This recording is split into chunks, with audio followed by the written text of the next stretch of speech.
या चॅनलसाठी आणि पत्रकारांसाठी दिल्लीमध्ये प्रेस कॉन्फरन्स घेतली। आता एक योगायोग आणि चांगली गोष्ट आहे की प्रेस कॉन्फरन्स झाल्यानंतर इन्व्हेस्टिगेशन एजन्सी या काम करतच आहेत, त्यांच्यावर काही आक्षेप नाही। त्यांच्या स्पीडवर ज्या गतीने ते चालले त्याच्यावर मात्र आमचा आक्षेप आहे। पण प्रेस कॉन्फरन्स तुमच्यामुळे चांगल्या पद्धतीची झाल्यामुळे इन्व्हेस्टिगेशनला सुद्धा कुठेतरी जोर आलाय।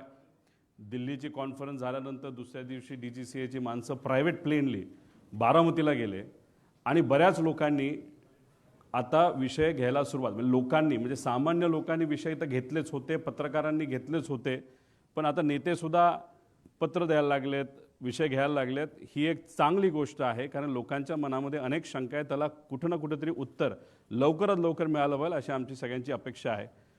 आता पूर्वी जे काही मी प्रेझेंटेशन केलं होतं त्यात अधिकची काही माहिती माझ्यापर्यंत आलेली आणि ती माहिती आपल्या सर्वांसमोर आम्ही आणणार आहोत। याच्यामध्ये अपघात आहे का घातपात हा प्रश्न अजूनसुद्धा कायम त्याच्यामध्ये राहतो, पण घातपात हा जो मुद्दा आहे त्याच्यावर थोडंसं लोकांचंही आणि सगळ्यांची त्या दिशेने जाण्याला प्रवास सुरू झाला असं आपल्याला म्हणावं लागेल। पुढं याच्यामध्ये ह्या सगळ्या गोष्टी म्हणजे आपण मी काय काय मुद्दे घेतले होते, 27 तारखेला जे जे काय घडलं, कुणीतरी भेटायला आलं होतं, कोणाचा तरी फोन आला होता, फाईलचा मुद्दा होता, फाईलच्या मुद्द्याच्या बाबतीत कुठेतरी टीव्हीवर बोलत असताना वेळ थोडा गल्लत झाली कदाचित पत्रकारांची। संध्याकाळी 6:50 ते 7:05 तो फोन फाईलसाठी त्या ठिकाणी आला होता। एवढंच फक्त अपडेट तुम्हाला सर्वांना या ठिकाणी देतो। त्याच्यानंतर VSR कंपनीच्या बाबतीत अनेक त्याच्यामध्ये काही विमानामध्ये मेंटेनन्सचा विषय असेल नाही तर इतर काही गोष्टी असतील त्याचे दाखले मी दिले होते।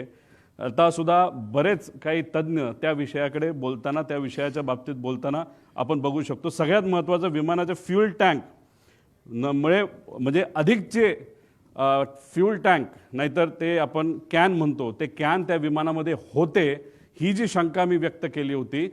आजच काल परवाच एक नवीन व्हिडिओ आलेला आपण सर्वांनी बघितला, त्याच्यामध्ये अधिकचे स्फोट झालेले आहेत आणि त्या बाबतीत सुद्धा मी डिटेलमध्ये पुढे जाऊन आपल्या सर्वांना त्या ठिकाणी सांगतो। आणि ब्लॅक बॉक्सच्या संदर्भात मी एक शंका व्यक्त केली होती की उद्या जाऊन कदाचित हे व्हॉइस रेकॉर्डिंग नाही, हे नाही, ते नाही, असं काही कारणं पुढे येऊ शकतील आणि ते आले तर नक्कीच घातपातकडे आपल्याला कुठेतरी बघता येईल असं मी बोललो होतो, नाही त्या दिशेने आपण बोलू शकतो। दुर्दैव असं गेल्या कालच कदाचित आज प्रेस कॉन्फरन्स कालच या बाबतीतलं एक क्लॅरिफिकेशन कुठेतरी केंद्र सरकारची जी एजन्सी त्यांच्याकडनं आलेलं आहे की ब्लॅक बॉक्समध्ये कदाचित अडचण असू शकते, त्याचा काही भाग हा जळला असं ते तिथं म्हणतात।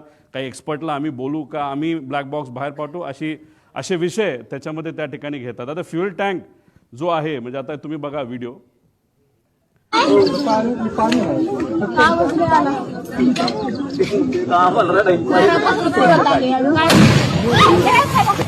आता हा व्हिडिओ आहे,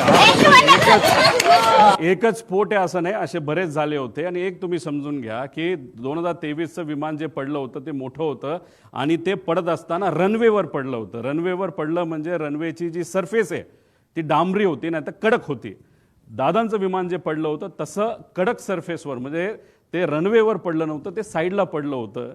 त्यामुळे बॉल तुम्ही घेतला तर बॉल जर समजा फरशीवर टाकला तर बाउंड जास्त होतो आणि तो समजा मातीत टाकला तर कमी होतो। त्यामुळे तो जो इम्पॅक्ट आहे ॲज कम्पेअर्ड त्याची वेलॉसिटी आणि सगळ्या गोष्टी बघितलं तर जिथं दादांचं विमान पडलं तिथं ते कमी व्हायला पाहिजे होतं, पण स्फोट का झाला त्याचं मुख्य कारण जी शंका आम्ही घेतली होती ती नक्कीच कुठं ना कुठंतरी खरी ठरत आहे की नक्कीच त्या विमानामध्ये फ्यूल टँक अधिकचे होते। आणि फ्यूल टँक कुठं असतं की जिथं टॉयलेट असतं म्हणजे जो विमानाचा शेवटचा भाग असतो तिथं ते ठेवण्याची जागा असती आणि त्याच्या मागच्याच बाजूला तिथं ब्लॅक बॉक्स असतो। म्हणजे हे जे म्हणतात की जळलंय नाही तर तिथपर्यंत आग गेली होती आणि त्याच्या पुढच्याच बाजूला म्हणजे पहिले कॅन पेटले आणि नंतर विमानाचे पंखातलं पेट्रोल पेटलं असं आपल्याला म्हणता येईल।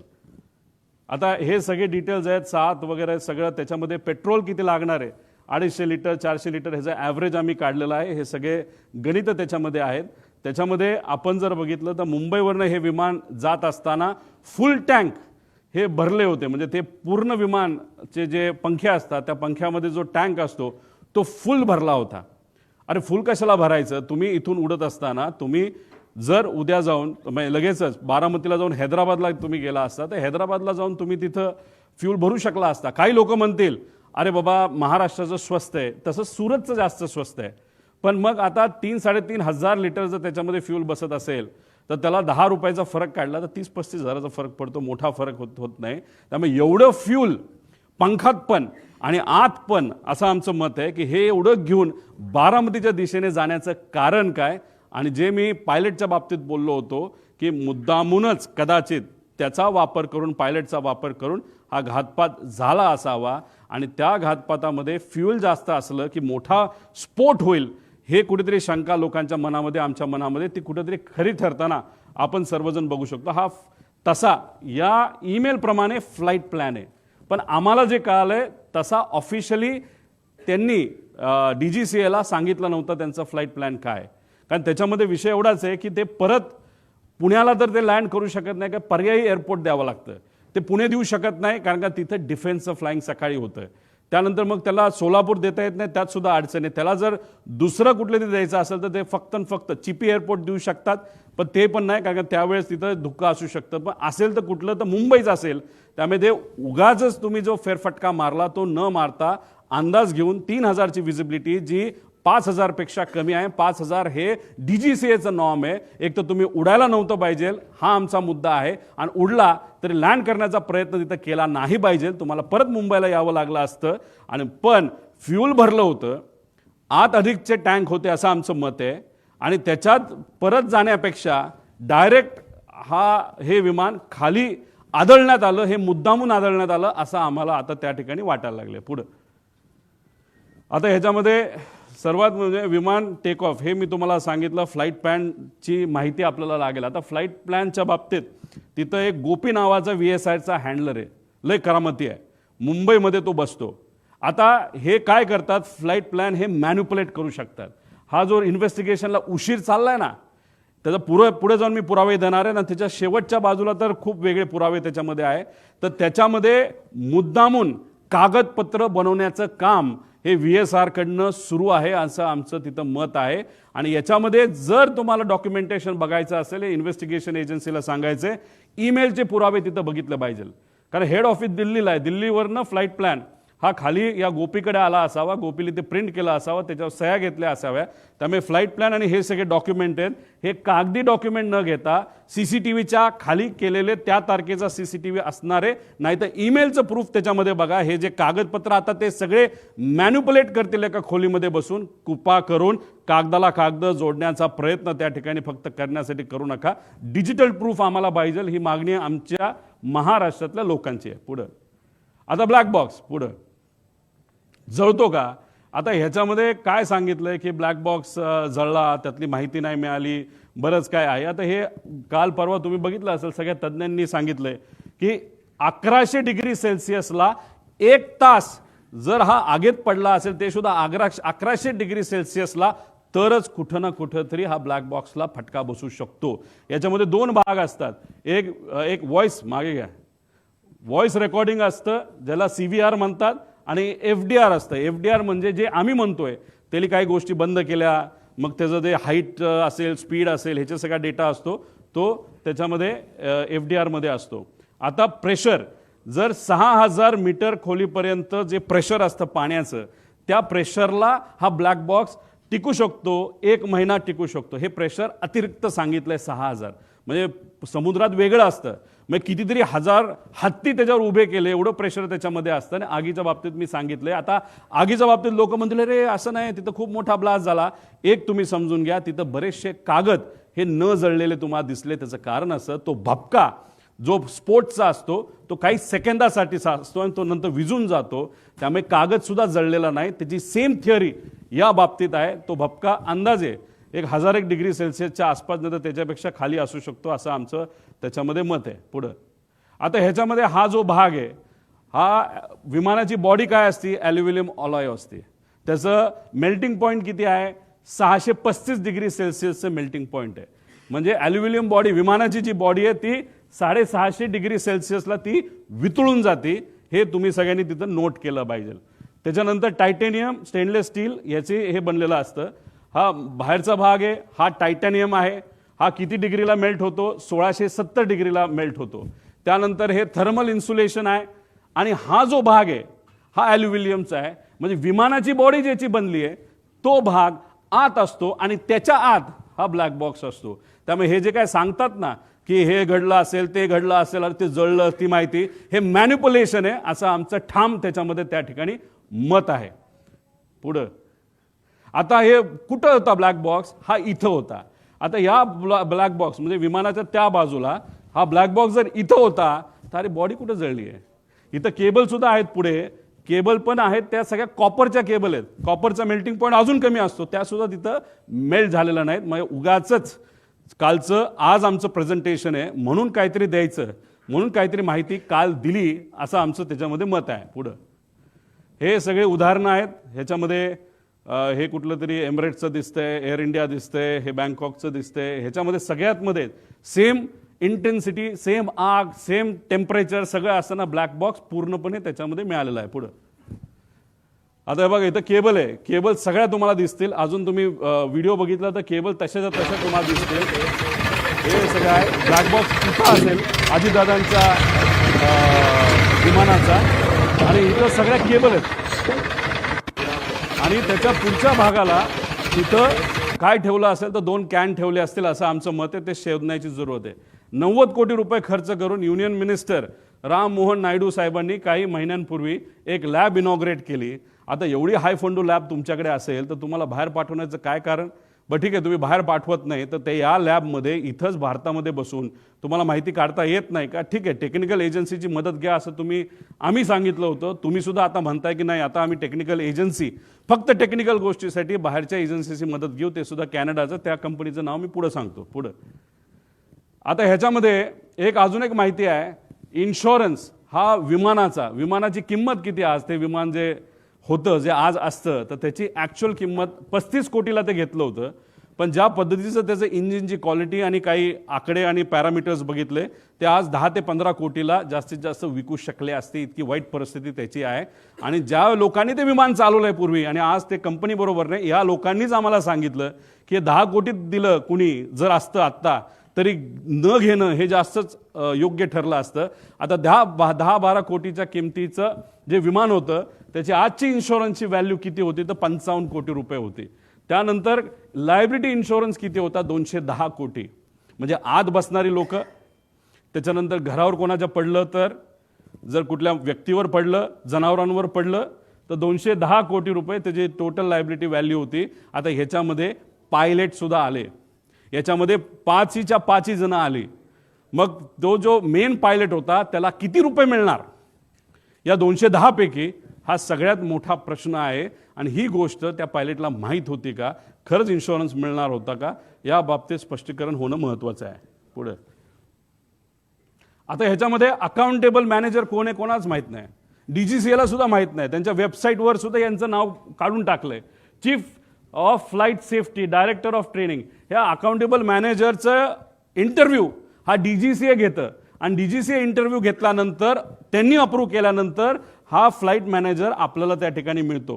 म्हणजे हा जो अकाउंटेबल मॅनेजर, जसं महाराष्ट्र सरकारचं माझ्या अंदाजाने कोणतरी एक आहे, त्याचं नाव शर्मा का असं काहीतरी नाव आहे, ते आपले सेफ्टी ऑफिसर आहेत. त्यांचा इंटरव्ह्यू DGCAने घेतला, मग त्यांना तिथं हे केलं. तर ही माणसं कुठे आहेत?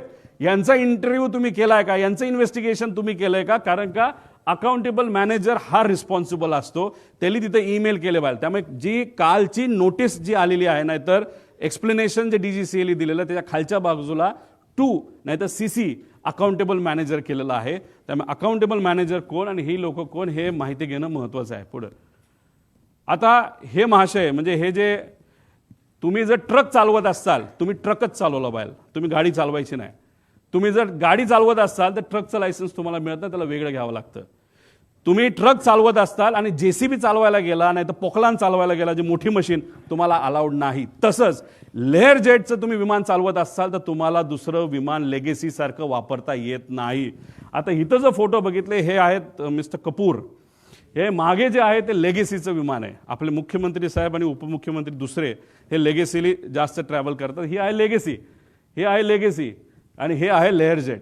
म्हणजे हे महाशय लेगेसी सुद्धा चालवत होते आणि हे महाशय लेहरजेट सुद्धा चालवत होते आणि फक्त हाच व्यक्ती चालवत होता असं नाही, रोहित सिंग सुद्धा इलिगली हे दोन्ही विमानं तिथं चालवत होतं. याचे सीसीटीव्ही कॅमेरा, याचे डॉक्युमेंटेशन हे करा. आमच्याकडे डॉक्युमेंटेशन आहे, आम्ही कसं काढलं हे आम्हाला माहिती.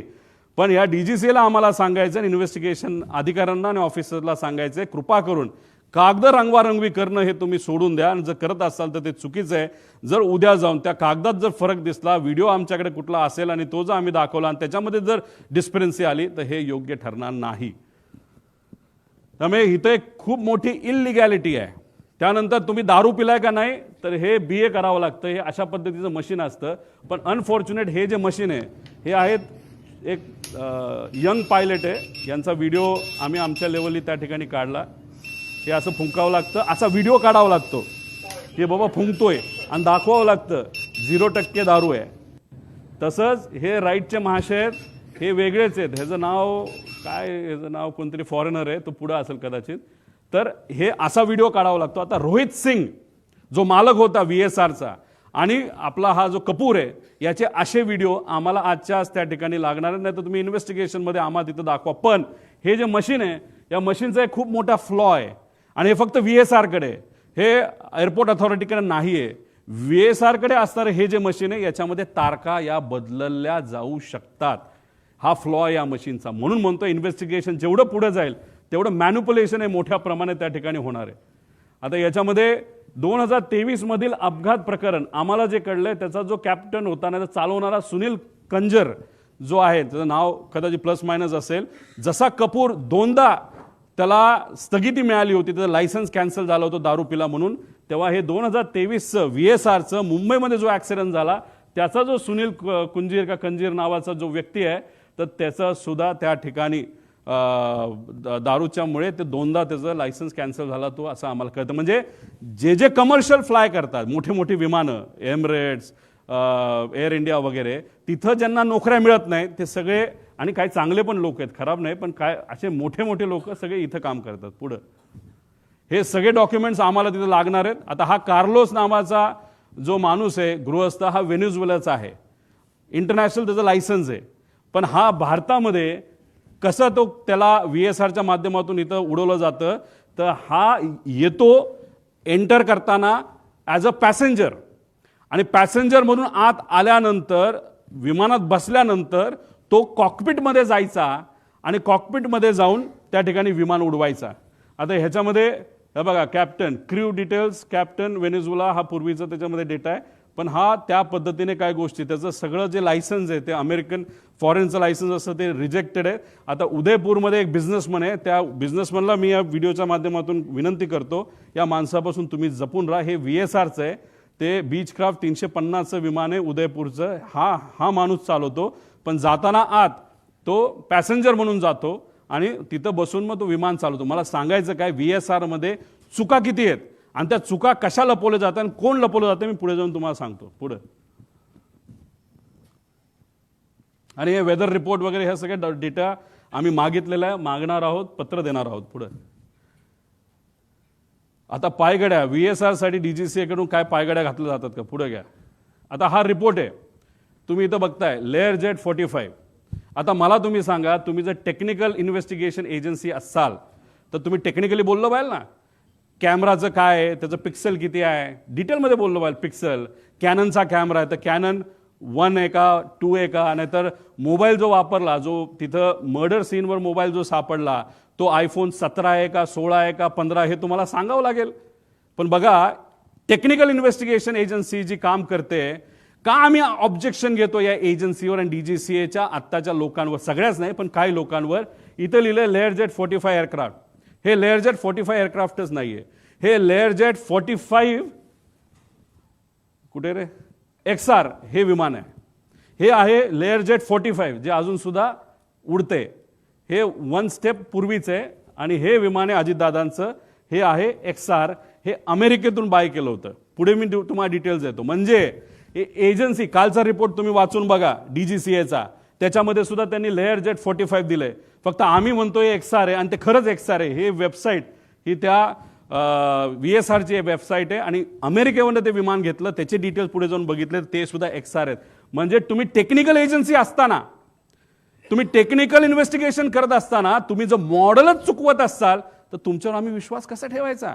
मोठ्या नेत्यांनी सांगितलंय की रोहित पवार असं ऑब्जेक्शन घेत नाही. काल कुठला तरी इथला एक मुंबई पुरता मोठा नेता का छोटा नेता त्यांनी सांगितलं की का ऑब्जेक्शन घेत, याच्यासाठी आम्ही ऑब्जेक्शन घेतोय.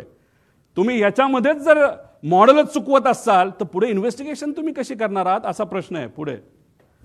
हा बघा, आता दुसरं केंद्रीय विमान DGCA आता सर्टिफिकेट ऑफ रजिस्ट्रेशन आणि ह्याच्यामध्ये सर्टिफिकेट ऑफ हे विमानाचं काय म्हणतात त्याला, एअरवर्दीनेस, हे दोन आहेत.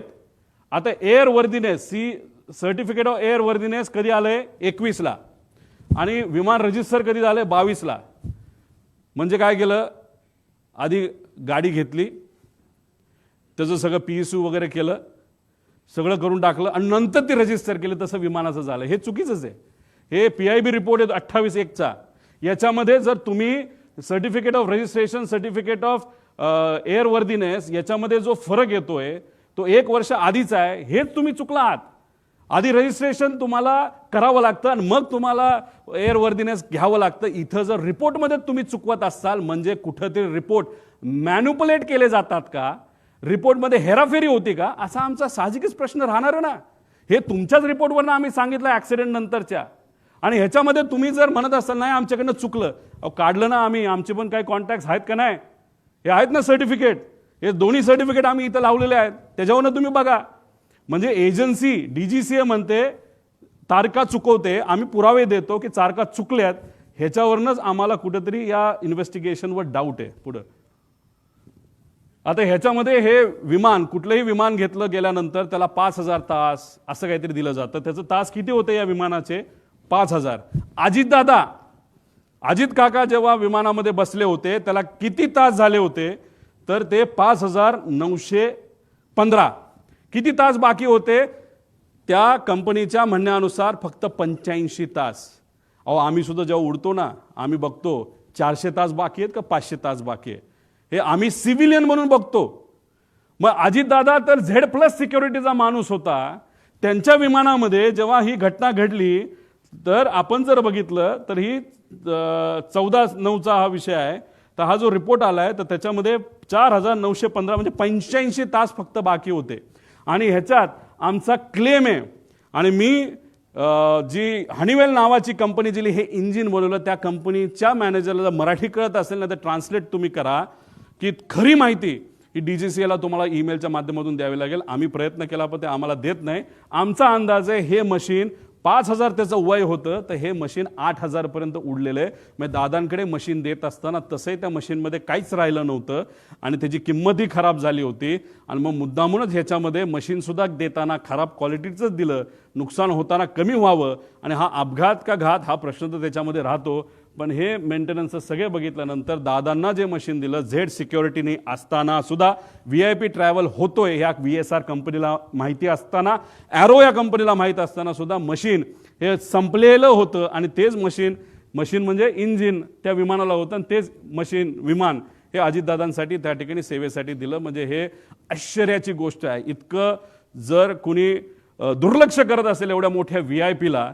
तर कदाचित हा VIP फक्त लोकांसाठीच VIP मोठा नेता होता, बाकीच्यांना या नेत्याची काहीच किंमत नाही असं आपण म्हणायचं का, असा प्रश्न आम्हा सगळ्यांना निर्माण होतो. पुढं आता बघा, विमानाला कलर करायचा असेल तर तो घरी करता येत नाही, तुमच्या गॅरेजमध्ये करता येत नाही, त्याला त्याच कंपनीकडे पाठवावं लागतं. त्याला 3-4 कोटीचा खर्च आहे. काही दिवसांपूर्वी एक व्हिडिओ आहे एमिरेट्सचा, तो रंगवायला, एका एमिरेटच्या मोठ्या विमानाला रंगवायला 50 कोटी रुपये लागले फक्त रंगवायला. आता ह्या महाशयाली घरीच पेंटिंग केलं. आता ह्याचं कारण बघा, हा जळल्यानंतर एक नंबर इथं तुम्हाला दिसतोय, हा आधी दिसत नव्हता, जळल्यानंतर तो दिसायला लागला. तो नंबर काय आहे? N80PQ. मग आम्ही आमच्या अमेरिकाच्या कॉन्टॅक्टचा वापर केला. तिथं जे कुठले आमच्या ओळखीचे कॅनडाचे लोक आहेत त्यांच्याकडे आम्ही बघितल्यानंतर हे काय आहे N80PQ, हे आहे US रजिस्ट्रेशन. हे आहेत त्यांची वेगवेगळे मालकं, 5 मालकं झालीत. त्याच्यामध्ये काय फायनान्स कंपन्यात काय आहेत, म्हणजे एखादी मारुतीची गाडी नाही तर कुठलीही गाडी घेत असताना आपण बघतो फर्स्ट ओनर आहे का सेकंड ओनर आहे. इथं 4-5 ओनर होते. म्हणजे एवढं जुनं मशीन, ह्याची किंमत 15 कोटीच्या पुढं त्या ठिकाणी नाही आहे. तर ही माहिती घेतल्यानंतर हे अमेरिकेवरनं विमान आणलं होतं पुढं. आता हे बघा, कुठलंही विमान हे जेव्हा तुम्ही भारताच्या बाहेरून आणता, ही एक लिस्ट असते, त्याला आपण म्हणतो STC, सप्लिमेंटेड टाईप सर्टिफिकेट. याच्यामध्ये मी मार्क केलेत, हे लेअर जेटचे आहेत. पण ह्याचा सखोल STCचा आम्ही अभ्यास केल्यानंतर एक मी फार जबाबदारीने हे स्टेटमेंट करतोय, लेअर जेट हे विमान भारतामध्ये रजिस्टरच होऊ शकत नाही. हे स्ट्रेट फॉरवर्डली तुम्हाला सांगतो, हे इल्लिगली रजिस्टर झालेत DGCAच्या काही अधिकाऱ्यांचा उपयोग करून, नाही तर वापर करून, नाही तर ज्या ज्या गोष्टी ज्या द्यायच्या होत्या त्या देऊन. आणि स्वस्तातलं विमान हे VIP साठी मुद्दामून वापरलं गेलं का? त्यामुळे VSR कंपनी का बंद झाली पाहिजे? ह्यात इन्व्हेस्टिगेशन करत असताना फक्त त्या DGCAच्याच लोकांना घेऊन का नाही केलं पाहिजे? भारताच्या बाहेरची का चांगली इन्व्हेस्टिगेशन एजन्सी आणली पाहिजे? ह्या सगळ्या गोष्टी, म्हणजे इथं तसं बघितलं तर कमिटी बघितली तर सगळेच चुकीचे असं मी म्हणणार नाही, पण चोरालाच पोलिसाचं काम दिलं असं म्हणायला काही हरकत नाही. अशी आजची परिस्थिती आहे. पुढं आता ह्याच्यामध्ये CVR फार चर्चेत आहे. CVR हे आहे ज्या दादांचं ॲक्सिडेंट झालेलं विमान. इथं तुम्ही बघितलं तर तो CVR जो त्याच्यामध्ये बसवलेला आहे, अमेरिकेचं हे मशीन आहे, त्या CVR मध्ये किती मिनिटं रजिस्टर होऊ शकतात आवाज? फक्त 30 मिनिटं. आणि DGCAचं सिव्हिल एव्हिएशन रिक्वायरमेंट काय म्हणतात? 2 तास. जर मशीनमध्ये विमानात 30 मिनिटं होतं आणि DGCAचं रूल बुक म्हणतं 2 तास, मग हे विमान कसं रजिस्टर भारतामध्ये झालं असा आमचा प्रश्न आहे. साहजिकच आहे. काही लोक म्हणतील 30 मिनिटं, आता आपल्याला गोंधळ करता येईल. अजिबात नाही. ॲक्सिडेंट झाल्यापासून 30 मिनिटं, तो एक फायदा आपल्याला आहे. म्हणजे शेवट 30 मिनिटामध्ये काय झालं हे आपल्याला बघता येईल. आणि खास करून शेवटच्या 1.5 मिनिटामध्ये काय झालं हे सगळ्यात जास्त महत्त्वाची गोष्ट आहे. त्यामुळे हे 30 मिनिटाची लाईफ असताना 2 तास गव्हर्नमेंटचं नॉर्म असताना हे रजिस्टर कसं झालं असा आमचा प्रश्न आहे. पुढं आता हे FDR ब्लॅक बॉक्समध्ये हे FDR असतो. आणि मी कृपा करून एक समजा CVR आणि FDR मध्ये कुणी हस्तक्षेप करू शकत नाही. आणि FDR म्हणजे मेकॅनिकल जी मुवमेंट असतात, ती जी कंपनी तुम्ही काल बघितलं असेल त्यांनी एक नाव दिलेलं आहे, ती ही कंपनी आहे L3 टेक्नॉलॉजीज. ही आहे कॅनडाची. आता आम्ही कॅनडाच्या कॉन्टॅक्ट तिथं वापरून आम्ही थोडंसं रिसर्च करून कॅनडा या त्या देशातून आम्ही हे सर्टिफिकेट आणलेलं आहे. या सर्टिफिकेटमध्ये हे जो FDR आहे ते FDR बद्दल त्याचा महत्त्व आहे आणि ती कंपनी कुठली हे मी तुम्हाला दिलेलं आहे. म्हणजे डॉक्युमेंट्स जसे DGCAकडे आहेत तसं आपण प्रेमाने आणि आपला माणूस जवळचा गेला या दृष्टिकोनातून जर धडपड केली तर आपल्याला बरीच माहिती मिळते. आणि शुभचिंतक खूप आहेत, कारण का दादा एक फार मोठा नेता होता, त्यामुळे माहिती ही बऱ्यापैकी आता आमच्याकडे यायला लागलेली आहे. त्यामुळे विनंती या एजन्सीला आहे की तुम्ही सुद्धा चांगल्या पद्धतीचं इन्व्हेस्टिगेशन करावं. त्यामुळे ही L3 टेक्नॉलॉजीज नावाची कंपनी आहे. पण आमचं मत आहे की लेअर जेट हे रजिस्टर करू शकत नाही, बेकायदेशीरपणे हे रजिस्टर झालंय. पुढं आता ह्याच्यामध्ये सप्लिमेंटल टाईप जे हे आहे सर्टिफिकेट, आता ह्यात रिव्हॅलिडेशन वगैरे जे आहे FFA STC for Indian operations, VSR आणि DGCA हे सगळ्या गोष्टी आता ह्याच्यामध्ये सांगितलं की DGCA आणि VSR मध्ये फार जवळचे संबंध होते. ते संबंध कसे होते हे मी पुढे सांगतो. पुढं आता ह्याच्यामध्ये आपण बघितलं की ह्यात ऑर्डर काढली, ही इन्व्हेस्टिगेशनची ऑर्डर आहे. आता ही कधीची आहे? तारीख आहे 2/2, म्हणजे अपघात झाल्यानंतर 4 दिवसाली. का मोठा नेता नव्हता का? त्याच दिवशी काढायला काय झालं होतं का दुसऱ्या दिवशी?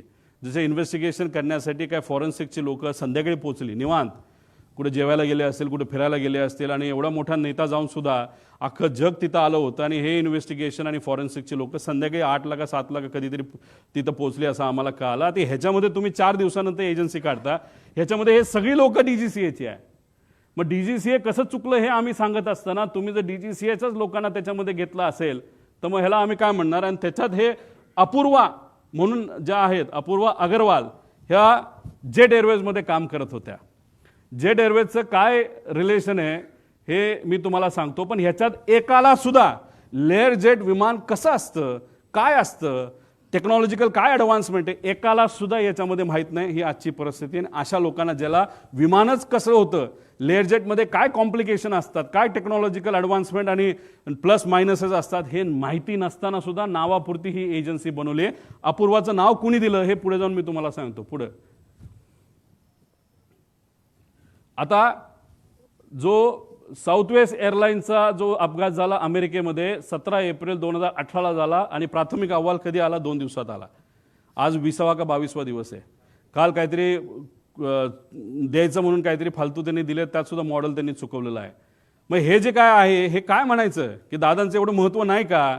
मग सत्तेचा वापर करून जे कोणी त्यांच्याबरोबर होते, पूर्वी खूप काम केलेलं आहे, या लोकांनी सत्तेचा आणि ताकदीचा वापर करून करा ना इन्व्हेस्टिगेशन पटपट. प्रिलिमिनरी रिपोर्ट यायला एवढा वेळ काय लागतो? आमच्यासारखा बिना बॅकग्राऊंडचा, बिना सत्तेचा माणूस जर एवढी माहिती काढू शकतो आणि तुम्ही 22 दिवस लावताय की बाबा ह्या एजन्सीला काम द्या, त्या एजन्सीला काम द्या, अरे काय कारण आहे? काय कारण आहे हे इन्व्हेस्टिगेशन पुढे जात नाही का? कारण कागदपत्र बनवले जातात VSR कंपनी ही अडचणीत येऊ नये, नाहीतर त्या अपघाताच्या मागे जे लोक, नाहीतर जे डोकं होतं त्या डोक्याला वाचवण्याचं काम हे इन्व्हेस्टिगेशन एजन्सी करते का, असा प्रश्न लोकांना आता पडायला लागलेला आहे. म्हणजे 2 दिवसात तो रिपोर्ट यायला पाहिजे, अजून आलेला नाही. पुढं CIDचा रिपोर्ट, आणि ह्याच्यात मागे जावा, मागे 15 तारखेपर्यंत रिपोर्ट द्या असं सांगितलंय बघा कुठेतरी. कुठे? हां, कुठेतरी लिहिलंय. हां, मध्ये. हां, हे बघा 15 फेब्रुवारी. आज किती तारीख आहे? 18. काय दिलं काल? आणि त्याच्याच बरोबर खाली लिहिलं बघा, अकाउंटेबल मॅनेजमेंट ऑफ VSR. अरे कोण आहे अकाउंटेबल मॅनेजर? कोणाच माहीत नाही. मग नुसतं दाखवायचं म्हणून दाखवलं. मग अकाउंटेबल मॅनेजरला तुम्ही घेतलं का ताब्यात? नाही घेतलं. मेंटेनन्स मॅनेजरला घेतलं? नाही घेतलं. पुढे घ्या. आता हे सगळ्यात महत्त्वाचं आहे, हे नोट करा. आम्ही बघत होतो की VSR कंपनीवर कारवाई का होत नाही, VSR कंपनीवर कारवाई का होत नाही. ह्याच्या खोलात गेल्यानंतर आम्हाला कळालं की रोहित सिंग नावाचा जो VK सिंगचा मुलगा आहे, भारी भारी गाड्या आहेत त्याकडे, गाड्या घ्यायला काही हरकत नाही. 5 स्पोर्ट्स कार आहेत. एका गाडीची किंमत 7 कोटी असेल, 35 कोटीच्या तर गाड्या आहेत त्याच्या. मुंबईचं त्यांचं जे डेलचं जे गेस्ट हाऊस आहे त्याच्या खाली 1-2 गाड्या लावल्यात, बाकी कुठे ते आम्हाला माहीत नाही. ह्या रोहित सिंगचं लग्न होतं 1.5-2 वर्षापूर्वी मॅरियट जयपूरला, राजस्थानमध्ये. तिथं कोण कोण गेलं होतं? कोणाकडे फोटो? आमच्याकडे काही लोकांकडे फोटो ते माझ्यापर्यंत आले नाहीत, पण येतील. पण ते मी वापरणार नाही, कारण कधी कधी आपण लग्नाला जात असतो. आमचं हे म्हणणं नाही की घातपात करणारे लोक तिथं गेले होते, नाही तर आमचं जे ऑब्जेक्शन ते अजिबात नाही. आमचं फक्त म्हणणं आहे VSRवर इन्व्हेस्टिगेशन का होत नाही, त्याचं कारण कदाचित असं असू शकतं की रोहित सिंगच्या लग्नामध्ये बरेच महाराष्ट्रातले सुद्धा सत्तेतले काही लोक, नेते, काही माजी मंत्री सुद्धा या निगडीत असणारे, आणि काही दुसऱ्या राज्यातले. त्यातलं एक राज्य आम्हाला कळलंय ते म्हणजे आंध्र प्रदेश. आंध्र प्रदेशचे TDP या पक्षाचे प्रमुख नेते, ते कोण मी सांगणार नाही, पुढच्या काही ह्याच्यामध्ये मी मला माहिती आहे का, तर 100% माहिती आहे. TDPचे एक प्रमुख नेते त्या लग्नाला, रोहित सिंगच्या VSRचा जो मालक आहे त्याच्या लग्नाला राजस्थानला हे गेले होते. मग VSRच्या मालकाच्या मुलाच्या लग्नाला तुम्ही तिथं जाता, आणि आज VSR या कंपनीवर जेव्हा ऑब्जेक्शन घ्यायचं असतं, त्याचे ऑपरेशन बंद करायचे असतात, तेव्हा तिथं मंत्री महोदय, TDP या पक्षातले, या देशाचे जे एव्हिएशन मिनिस्टर आहेत, ते कुठेतरी म्हणतात no safety concern with Learjet aircraft VSR venture aviation minister. का ऑब्जेक्शन आम्ही नाही घेतलं पाहिजे? का दादांचा अपघात झाल्यापासून, का घात झाल्यापासून आतापर्यंत या राज्याचे सुद्धा मंत्री VSRली प्रवास करतायत का? का आतापर्यंत इतर राज्यांमध्ये सुद्धा VSR चालू आहे का? प्रश्न आहेत ना.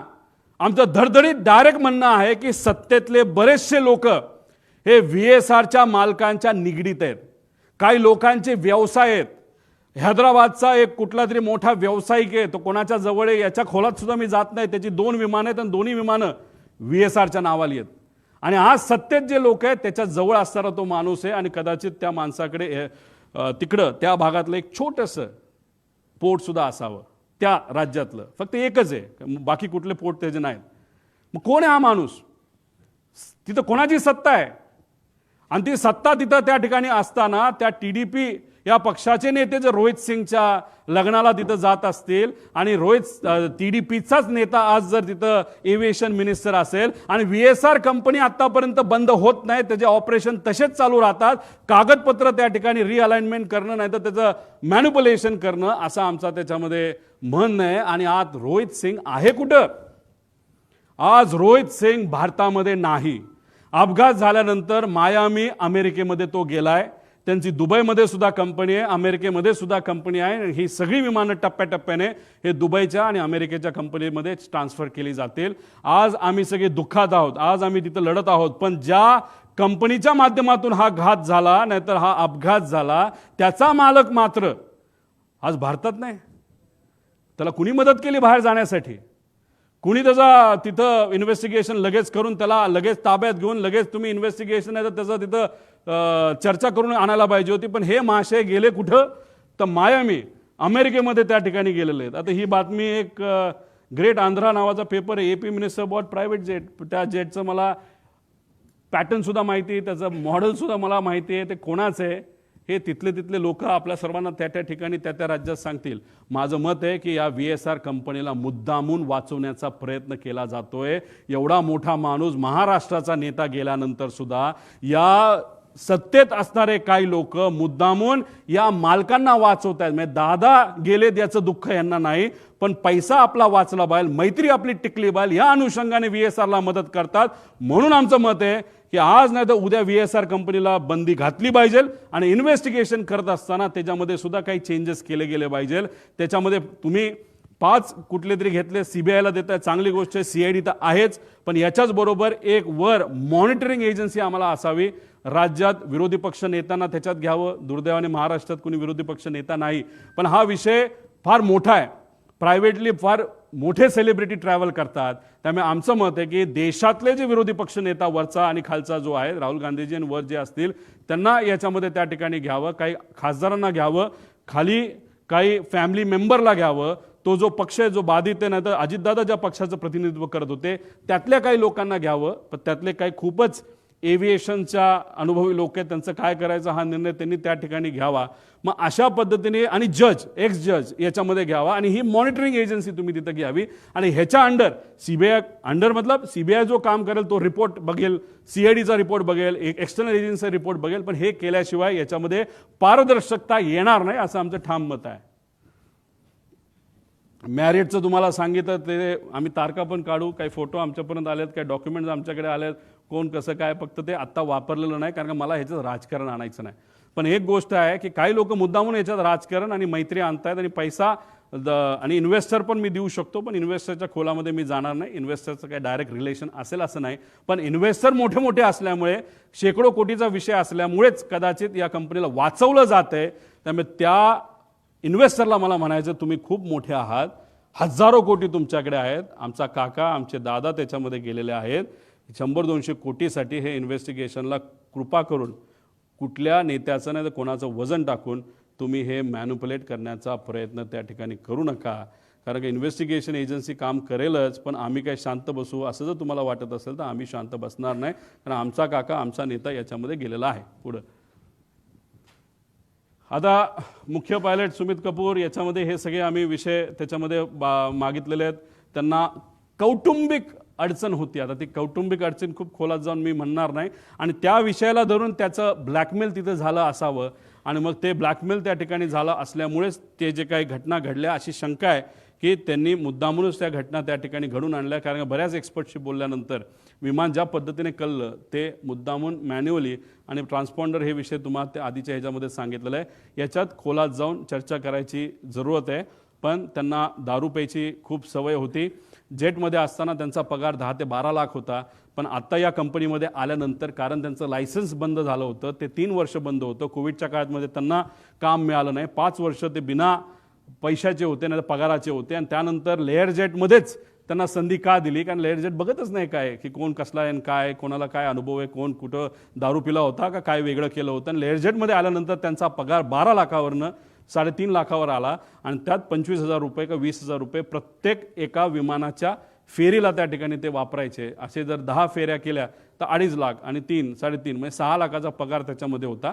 5 वर्ष पगार नसल्यामुळे आणि हा पगार मोठ्या प्रमाणात कमी झाल्यामुळे आणि मोठे मोठे विस्कीचे ब्रँड त्यांना प्यायला त्या ठिकाणी लागायचा, त्याचा खर्च जास्त असल्यामुळे आणि व्यक्तिगत एक कुठला तरी विषय ज्यामुळे ते डिप्रेशनमध्ये होते, आणि ह्या सगळ्या गोष्टीचा उपयोग घेऊन त्यांच्यावर प्रेशर टाकून कुणी ब्लॅकमेल करून काय घटना घडली का असं आमचं डाऊट आहे. हे क्लिअर करणं महत्त्वाचं आहे. पुढं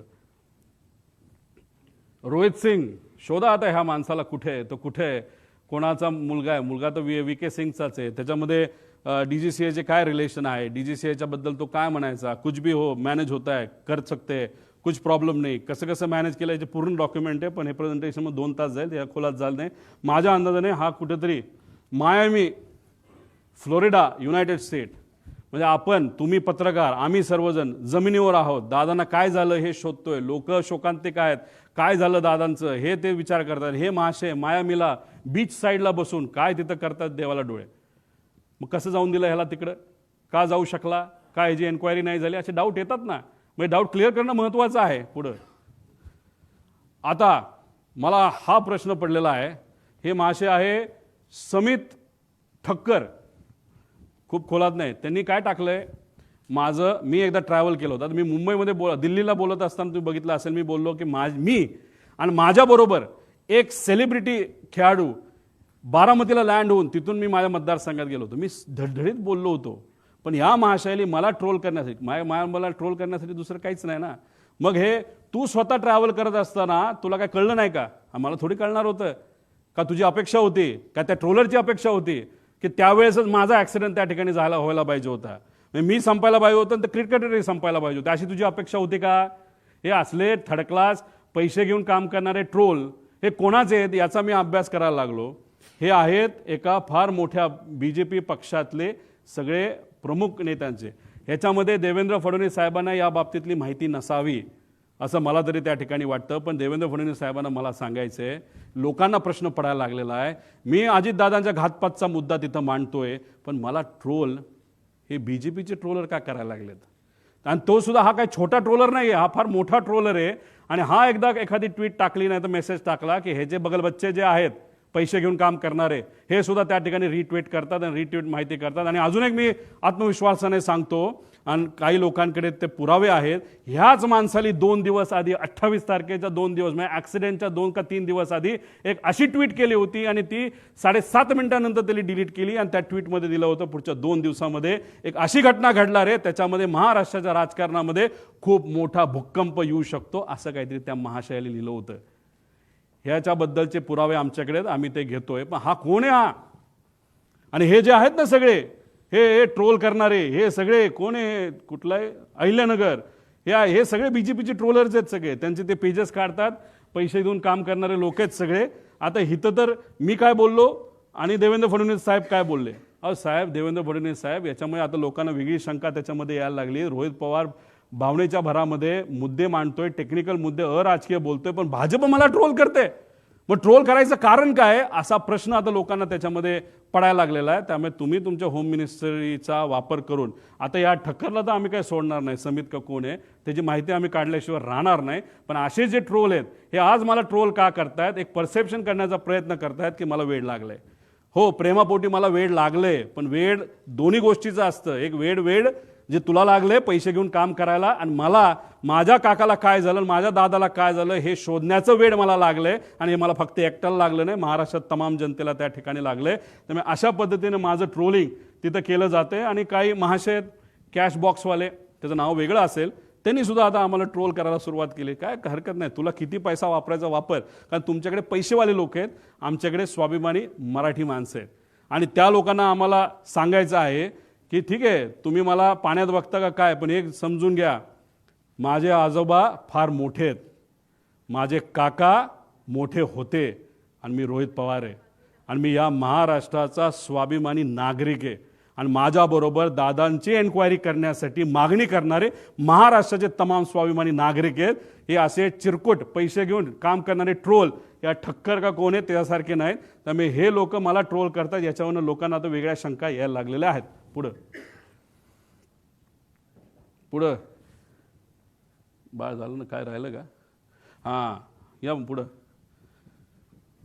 अरे पुढं घे ना, काय राहिलं काय? हो, आधार कार्डची माहिती. म्हणजे आता बघा, मी इथं मरमरून मीडियाच्या चांगल्या पत्रकारांचा उपयोग करतोय, काही अधिकारी काय माझी आहे, आणि माझा वेगळा सोर्स आहे, अमेरिकेत इकडं तिकडं सगळी माहिती आम्ही काढतोय. मला माहिती मिळायला केवढी अडचण आहे बघा. पण आता मी ज्या विमानाने ट्रॅव्हल केलं, ज्या सेलिब्रिटी बरोबर मी ट्रॅव्हल केलं, त्या विमानात ट्रॅव्हल करताना जी इन्फॉर्मेशन, जे आमचे डॉक्युमेंटेशन प्रूफ हे एअरपोर्ट अथॉरिटीला आम्ही देत असतो विश्वासाने, की हा आमचे प्रूफ आहे, हो आम्हीच ते आहोत, हे आम्ही विश्वासाने तिथं देत असतो. ती सगळी माहिती या ट्रोलरला दिली जाते. एअरपोर्ट अथॉरिटीचं असं कोण आहे का एअरपोर्ट अथॉरिटीचे लोक ट्रोलरला माझ्याबद्दलची माहिती देण्यासाठी तिथं करतात, सगळी माहिती, फक्त माझी नाही, त्या सेलिब्रिटी क्रिकेटरची सुद्धा माहिती दिली. अरे लाजबीज वाटते का नाही? मग आम्ही कष्ट करून माहिती काढतो आणि या ट्रोलरला फुकटात माहिती तिथं जर मिळत असेल तर याच्या मागे वेगळी अजून शक्ती आहे का, असा सुद्धा प्रश्न इथं निर्माण झाल्याशिवाय राहत नाही. आणि मग हे एअरपोर्ट अथॉरिटी असू शकतं, VSR असू शकतं, काय म्हणजे आम्ही इथं वेगळी इन्फॉर्मेशन मागतोय आणि आमच्या ट्रोलरला कुणीतरी ऑथेंटिक आणि सिक्रेट इन्फॉर्मेशन हे ट्रोलरला, ते सुद्धा भाजपच्या ट्रोलरला दिली जाते. याच्यावरनं शंका 100% आता आमच्या मनामध्ये त्या ठिकाणी निर्माण व्हायला लागली. पुढे आता हु इज श्वेता सिंग याचा थोडासा अभ्यास करावा. थोडक्यात तुम्हाला सांगतो, या आपल्या महाराष्ट्राच्या सुनबाई होत्या, आता नाही आहेत, त्या DGCA मध्ये काम करतात. फार मोठ्या फॅमिलीमध्ये त्यांचं लग्न झालं होतं आणि आज जो सत्तेत पक्ष आहे मोठा, त्याच्या निगडीत असणारी हे कुटुंब होतं. त्या कुटुंबामध्ये फार भावनिक गोष्ट झाली, ती कधीच आपण विचार करू शकत नाही, याचा अंदाज तुम्हाला आहे. आणि ह्या आज त्या DGCA मध्ये बसून त्यांच्या कॉन्टॅक्टचा वापर करून हे फार मोठ्या प्रमाणात तिथे एक रॅकेट चालवतात. आणि त्या ज्या मगाच्या अपूर्वाचं नाव घेतलं त्या एअर इंडिया आपलं जेटमध्ये होत्या, या सुद्धा जेटमध्ये होत्या आणि ह्यांनीच त्यांना त्या समितीमध्ये टाकलंय असं आमचं मत आहे.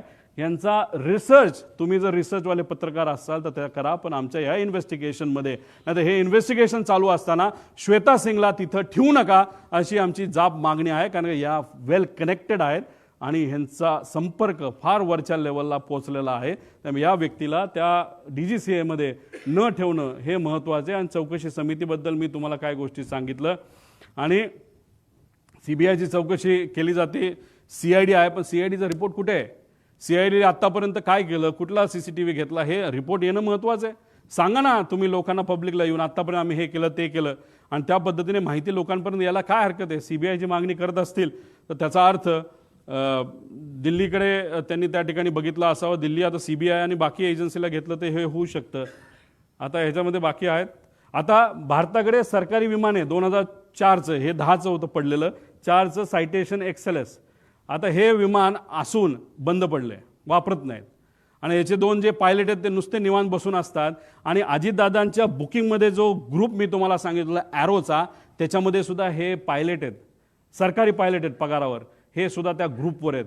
पूर्वी एक पायलट होते, ते रिटायर झालेत, त्यांचं नाव मला आठवत नाही, काय रे नाव काय असेल, ते स्वतः कर्वे म्हणून होते, स्वतः तिथं जायचे.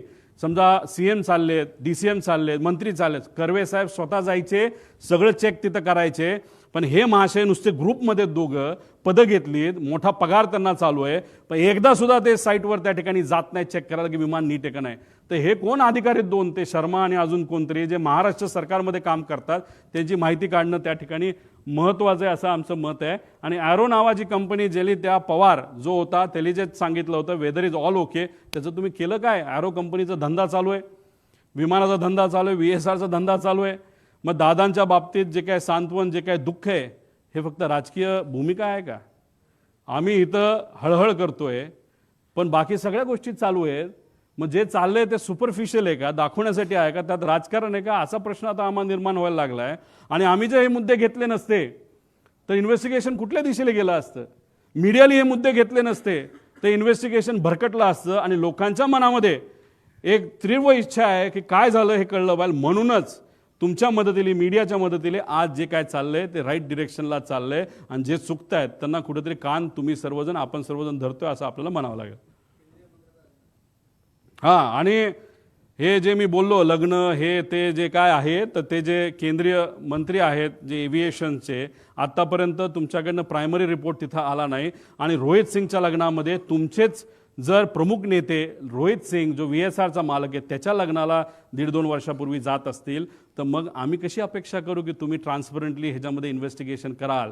आणि असं जर तुम्ही सरळ सरळ स्टेटमेंट देत असाल की VSR कंपनीची काय चूक नाही, तर मग आमची पहिली मागणी असेल की हे इन्व्हेस्टिगेशन होऊस तर हे जे मंत्री आहेत TDPचे त्यांना वेगळी जबाबदारी द्यावी. पण या जबाबदारीवरनं, म्हणजे या पदावरनं त्यांना त्या ठिकाणी लगेचच्या लगेच काढण्यात यावं अशी आमची त्याच्यामध्ये मागणी आहे. कारण का ह्याच्यामध्ये बरेच काही गोष्टी लिंकिंग त्यांचा असल्यामुळे इन्व्हेस्टिगेशन हे नीट होऊ शकत नाही अशी आमची भूमिका आहे. या मंत्र्यांची ह्याच्यामध्ये चूक आहे, नाही तर कुठे इन्व्हॉल्ड असेल असं आम्ही म्हणत नाही या घातपातात, पण VSRला तुम्ही वाचवत आहात असं कुठंतरी एक चित्र आता या ठिकाणी निर्माण झालेलं आहे. पुढे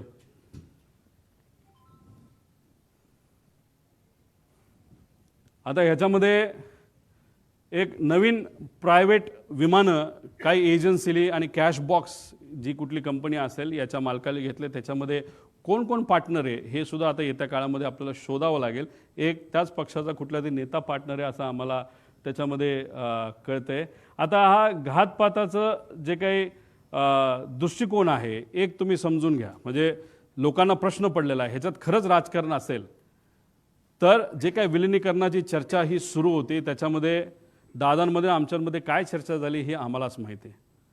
याच्यामध्ये एक चर्चा अशी असू शकते की आम्ही NDA बरोबर सत्तेत जाणार, आम्ही म्हणजे आमचा पक्ष, आणि ही गोष्ट काही लोकांना आवडत नसावी. नाही तर दुसरा जो सिनारिओ आहे, दृष्टिकोन आहे की दादाच NDAमध्ये राहणार नाहीत, दादाच NDAतून बाहेर निघतील आणि रस्त्यावरची सामान्य लोकांची साठीची लढाई आमच्यावर लढतील, आणि हा दृष्टिकोन एका गटाला आवडला नसावा. त्यामुळे ह्याच्यामध्ये जर राजकारण असेल आणि ह्याला जर घातपात असं आपल्याला म्हणावं लागेल आणि राजकारण आणायचं असेल तर या दोन दृष्टिकोनापैकी एक दृष्टिकोन कुठला तरी असावा, आणि त्या दृष्टिकोनाला पाठिंबा देणारा एक जो गट आहे तो याच्या मागे असू शकतो असंही आपल्याला त्या ठिकाणी म्हणता येईल. पण एक अजून जाता जाता एक सर्वात महत्त्वाची गोष्ट आहे ही, कदाचित जे जिल्हा परिषद पंचायत समितीचे अजितदादांच्या पक्षातले जे कुठले उमेदवार आहेत त्यांना हा मुद्दा कळेल. जेव्हा नगर परिषदचं इलेक्शन झालं होतं, नगरपंचायतचं इलेक्शन झालं होतं, महानगरपालिकेचं इलेक्शन झालं होतं, तेव्हा दादा सगळ्या गोष्टीचं नियोजन त्या ठिकाणी बघत होते. आजच्या राजकारणामध्ये काम करत असताना, इलेक्शन लढत असताना आपल्याला कशाची जरूरत असते तर आपल्याला मार्गदर्शक प्रमाणपत्र आणि कागदांची जरूरत असते. मार्गदर्शक कागद हे काय असतात हे कधीतरी मी नंतर त्या ठिकाणी आपल्याला सांगेल. पण एखादं मोठं इलेक्शन असेल तर मार्गदर्शक कागद हे जास्त लागतात, छोटं इलेक्शन असेल तर कमी लागतात. पण दादांचा हा अपघात होण्यापूर्वी सगळं नियोजन हे दादा करायचे, पण त्या कागदांचं मार्गदर्शक जे कागद आहेत त्याचं डिस्ट्रीब्युशन हे दुसरा कुठला तरी नेता करायचा. 28 तारखेला असंही आम्हाला कळतंय, आता कळतंय म्हणून आम्ही सांगतोय की या जिल्हा परिषद पंचायत समितीच्या इलेक्शनचं या मार्गदर्शक कागदांचं योग्य असं नियोजन त्या ठिकाणी झालं होतं, आणि निर्णय असा झाला होता 200 पट ताकद या मार्गदर्शक कागदांच्या माध्यमातून इथं लावली जाणार. सगळं ठरलं, सगळं झालं. दुर्दैवाने 28ची घटना त्या ठिकाणी घडली, आणि आम्हाला असं कळतंय की दादा नसताना या 200 पट ताकद जी लावली जाणार होती मार्गदर्शक कागदाच्या माध्यमातून, फक्त 50 पटच ताकद त्याच्यामध्ये लावली. 150 पट ताकद कमी लावल्यामुळे सुद्धा ते जे उमेदवार आहेत ते कुठंतरी काही गोष्टींच्या बाबतीत कमकुवत पडले आणि एकटे पडले दादा नसताना, अशी ती चर्चा आहे. त्यामुळे 150 पट ताकद का कमी लावली आणि कुणी लावली ह्याच्यामध्ये सुद्धा आपल्याला त्या ठिकाणी खोलात जावं लागेल. असे अनेक आहेत, आणि मी काय राजकारण करतो असं नाही, आजपर्यंत राजकारण करत असलो असतो, जे बोललो ते खोटं निघालं असतं, पण जे मुद्दे मांडले, कारण शेवटी इन्व्हेस्टिगेशन करत असताना टेक्निकल इन्व्हेस्टिगेशन इज इम्पॉर्टंट, आणि त्याच्याच बरोबर जर क्रिमिनल इन्व्हेस्टिगेशन आपण करतोय तर त्याच्यामध्ये एक दिवस आधी काय घडलं, एक महिना आधी काय घडलं, कोण कोणाला भेटलं, नंतर काय घडलं, कोण कसं वागतंय, कोण किती भावनिक आहे, कोण कुठल्या विषयामध्ये एखाद्या महत्त्वाच्या विषयामध्ये चर्चा करत असताना कोण कुठल्या भावनेतून त्या ठिकाणी बोलतं, हे सगळ्या गोष्टी जर आपण बघितल्या तरच त्याला राईट इन्व्हेस्टिगेशन आपण म्हणू शकतो. त्यामुळे आमची मागणी आहे की याच्यात क्रिमिनल इन्व्हेस्टिगेशनसुद्धा त्याच्यामध्ये त्या ठिकाणी व्हावं, आणि टेक्निकल इन्व्हेस्टिगेशन तर व्हावंच, पण टेक्निकल इन्व्हेस्टिगेशनमध्ये काय चुका आहेत हे मी तुम्हाला आधी सांगितल्यामुळेच ह्याच्यामध्ये मोठे रिस्ट्रक्चरिंग करण्याची त्याच्यामध्ये त्या ठिकाणी जरूरत आहे. पुढं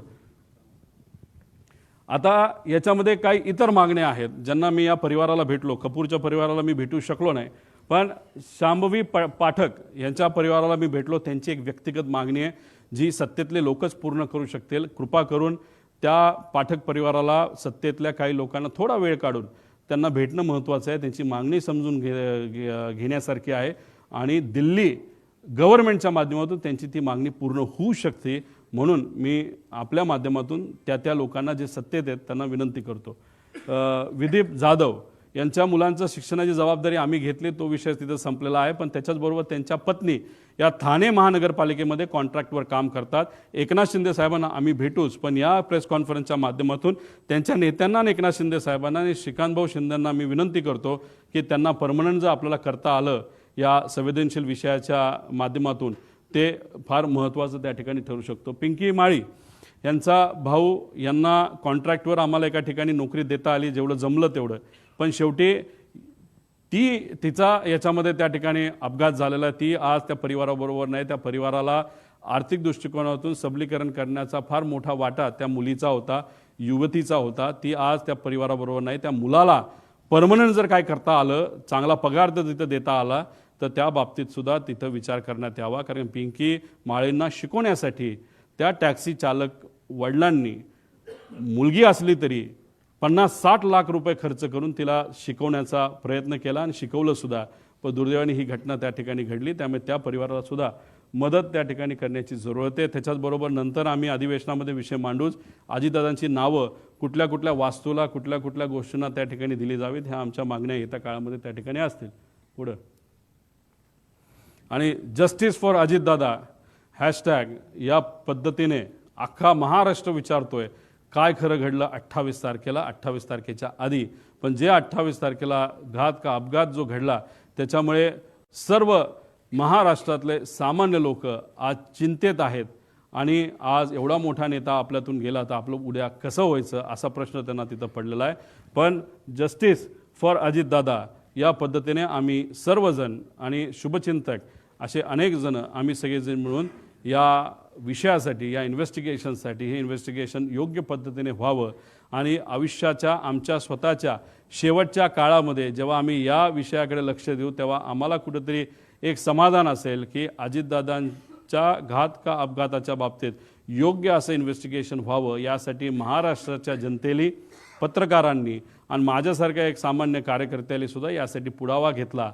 माणूस आपल्यात नसला तरी जस्टिस त्यांच्या त्या गोष्टीला मिळालं असं एक समाधान शेवटच्या आयुष्याच्या लेवलला हे आम्हा सगळ्यांना त्या ठिकाणी असावं, एवढीच आमची छोटीशी साधीशी इच्छा.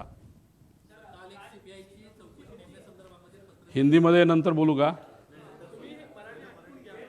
बरं ठीक. हिंदीचं काय करू? हिंदी नंतर घेतो. नको नको.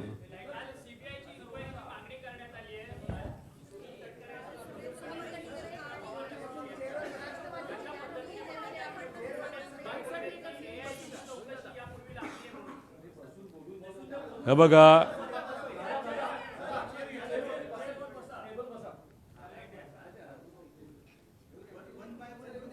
वन बाय वन घ्या. 1 तास विचारतं विचारा, मला काय नाही. हे बघा, काल CBIला ही एन्क्वायरी दिली जावी अशी मागणी अजितदादांच्या पक्षाकडनं काकी असतील, पार्थ असेल आणि काही इतर नेते यांनी मिळून त्या ठिकाणी केली. चांगली गोष्ट आहे. मी त्यांचं पत्र बघितलं, मी जे मुद्दे मांडले ते त्या पत्रामध्ये दिसले. मग माझ्या मनात ज्या शंका आहेत त्यासुद्धा त्यांच्या मनामध्ये आहेत. ही एक महत्त्वाची गोष्ट आहे. फक्त विषय एवढाच आहे, 20 दिवसानंतर हे पत्र जर त्या ठिकाणी दिलं जात असेल तर थोडा उशीर झाला, काय हरकत नाही. आणि दुःखात पक्ष असेल, आमदारांशी बोलायचं असेल, पदाधिकाऱ्यांशी बोलायचं असेल, सगळ्यांशी बोलून त्यांनी त्या ठिकाणी तो निर्णय घेतला. पण या 20 दिवसामध्ये इन्व्हेस्टिगेशन ज्या पद्धतीने व्हायला पाहिजे ते दुर्दैवाने त्या ठिकाणी न झाल्यामुळे कागदांमध्ये हेराफेरी झाली असावी असं माझं मत आहे. ठीक आहे, आम्ही सत्तेत नसताना एवढं लढतोय, त्यांनी काल पत्र दिलं असेल त्याचा फायदा नक्कीच त्या ठिकाणी होईल. देवेंद्र फडणवीस साहेबसुद्धा लगेचच्या लगेच CBIला परवानगी देतील. CID पण इन्व्हेस्टिगेशन करेल, CBI सुद्धा इन्व्हेस्टिगेशन करेल, DGCA पण इन्व्हेस्टिगेशन करेल. आणि बाहेरून एखादी एजन्सी ही घ्यावीच लागेल, एखादी नाही 2 एजन्स्या, आणि त्याला कंट्रोलिंग एक प्रमुख बॉडी असावी असं आमचं मत आहे.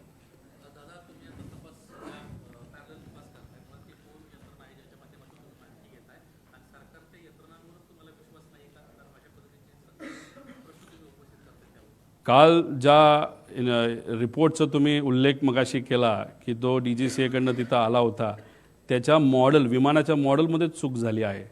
त्याच्याचबरोबर विमान रजिस्ट्रेशनमध्ये चूक झालेली आहे. मग त्या एजन्सीकडनं तपास हा योग्य पद्धतीने तो सुद्धा टेक्निकली होईल हे कसं आपण मानू शकतो? त्याच्याचबरोबर ज्या ज्या काही गोष्टी आता होत चाललेल्या आहेत, जसं मंत्री जे एव्हिएशनचे मंत्री आहेत त्यांचा नाही तर त्यांच्या पक्षाचं VSR बरोबर मैत्रीचे संबंध त्या ठिकाणी दिसतात. आता तरी मैत्रीच त्या ठिकाणी वाटते. मग अशा पद्धतीने आपल्याला न्याय मिळणार आहे का इन्व्हेस्टिगेशनबद्दल? आणि ज्या पद्धतीने इन्व्हेस्टिगेशन चालली, म्हणजे CIDचा अजूनपर्यंत रिपोर्ट आला नाही, प्रिलिमिनरी रिपोर्ट आत्तापर्यंत यायला पाहिजे, तो अजूनपर्यंत मिळाला नाही. मग का उशीर लावला जातो? आणि हे करत असताना मालकच अमेरिकेत जाऊन जर बसत असेल तर शंका घेण्यासारखंच आहे. आणि आम्ही कुठून कशी माहिती काढली? आम्ही पण आमचे सोर्सेस त्या ठिकाणी ठेवलेत. आमच्याकडे पण ज्या माहिती आहेत त्यासुद्धा आम्ही काय आमच्याच घरी नाही तर ऑफिसमध्ये ठेवतो असं नाही, आम्ही 4-5 लोकांकडे त्या ठिकाणी ठेवत असतो. आणि माझ्याबरोबर जी टीम करते त्यांनासुद्धा माहीत नाही की आम्ही ते कुठे ठेवत असतो. आणि फक्त ही अर्धवट आत्तापर्यंत आलेली ही अर्धी माहिती आहे. माझ्याकडे अजून बरीच माहिती आहे जी डिटेलमध्ये आहे. ती माहिती उद्या परवा आम्ही आणू शकतो. फक्त आमची इच्छा आहे की आम्ही एवढं प्रेझेंटेशन केल्यानंतर इन्व्हेस्टिगेशनसुद्धा तेवढंच खोलात त्या ठिकाणी गेलं पाहिजे. पण आता हे सरकार इन्व्हेस्टिगेशन करते नाही करतं मला माहीत नाही, पण लोकांनी आपापल्या लेवलला इन्व्हेस्टिगेशन त्या ठिकाणी सुरू केलेलं आहे. त्याच्याचबरोबर काही तज्ज्ञांनी सुरू केलेलं, मराठी मीडियालीसुद्धा आणि हिंदी मीडियालीसुद्धा याच्यामध्ये खूप मनापासून लक्ष घातलेलं आहे. त्यांचेसुद्धा मी आभार व्यक्त करतो.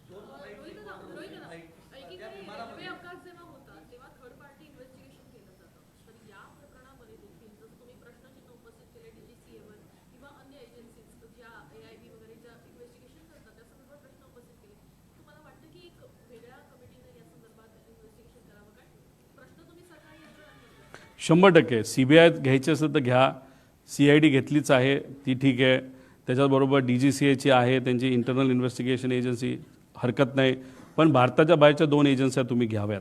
आणि ह्या सगळ्या एजन्सीला रिपोर्ट करण्यासाठी नाही तर रिपोर्ट ज्यांना केलं पाहिजे त्याला एक कमिटी फॉर्म करा.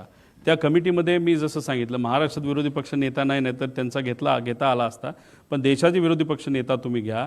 त्याच्याचबरोबर काही माजी चांगले अधिकारी तुम्ही घ्या, माजी जजेस तुम्ही घ्या, अजितदादांच्या पक्षातले काही लोकांना तुम्ही घ्या आणि काही चांगले तज्ज्ञ त्याच्यामध्ये तुम्ही घ्या. आणि ह्या कमिटीला हा रिपोर्ट सादर केला पाहिजे. कमिटीच्या मनामध्ये जे प्रश्न आहेत ते त्या एजन्सीला पण विचारण्याची संधी त्या ठिकाणी दिली गेली पाहिजे. त्यामुळे अशा पद्धतीने पारदर्शक हा तपास व्हावा अशी आमची त्याच्यामध्ये मागणी. पण आज ते होताना दुर्दैवाने त्या ठिकाणी दिसत नाही. VSRला पाठबळ दिलं जातं. जर खरंच तुमच्याकडे सत्ता आहे ना, त्या सत्तेचा वापर करून VSRला आत्ताच्या आत्ता कुलूप लावण्याची धमक अजितदादा आज असते आणि त्यांच्या परिवारामध्ये नाही तर त्यांच्या कुटुंब त्यांच्या राष्ट्रवादी परिवारामध्ये जर एखादी अशी घटना घडली असते, दादा जर आज असले असते, दादा म्हणले असते राजकारण बाजूला, आत्ताच्या आत्ता ही VSR बंद करा, ही दादाची धमक होती. ती धमक मात्र आज सत्तेत असणाऱ्या लोकांकडनं दिसावी अशी लोकांची आणि आमची अपेक्षा आहे.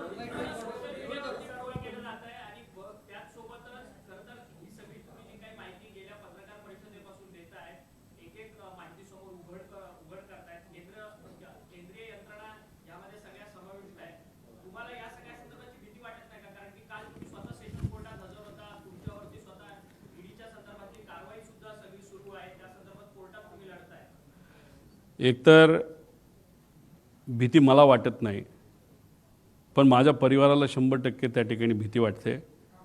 एवढ्या मोठ्या लोकांना जर तू अंगावर घेत असेल, त्याच्याचबरोबर एवढी मोठी लोकं जर कुणी असेल, कारण ही घटना घडवायला फार मोठे लोक त्याच्या मागे असू शकतात, नाही तर लागतील. आणि मग या लोकांना तू अंगावर घेत असतील तर आम्हाला तुझी काळजी वाटते हे माझ्या पत्नीलीसुद्धा मला बोलून दाखवलं आहे, माझ्या मुलांनी मला बोलून दाखवलं आहे, माझ्या आईवडिलांनी आणि माझ्या सासऱ्यांनी आणि सगळ्या जवळच्या लोकांनी ते बोलून दाखवलेलं आहे. पण आपण नाही लढणार तर कोण लढणार? कारण का हा विषय अतिशय भावनिक आहे महाराष्ट्रासाठी सुद्धा आणि आमच्या परिवारासाठी सुद्धा. जर भीतीपोटी आम्ही थांबलो, शांत बसलो तर आम्ही मराठी माणसं कशाचे आणि आम्ही पवार कसले? आम्ही लढत आहोत, ठीक आहे, भीती आहे. उद्या जाऊन या बाबतीत काय गोष्टीची दक्षता आम्ही घेतली आहे आणि बघू आमचे कार्यकर्तेसुद्धा त्या बाबतीत काय भूमिका घेत आहेत. उद्या जाऊन आपण बघणार आहोत. काही कार्यकर्त्यांनी इच्छा व्यक्त केलेली आहे की उद्या जाऊन कुठेतरी काही वेगळ्या पद्धतीने आपल्याला काही प्रोटेक्शनच्या बाबतीत करता येईल का, पण तो त्यांचा त्या ठिकाणी विषय आहे.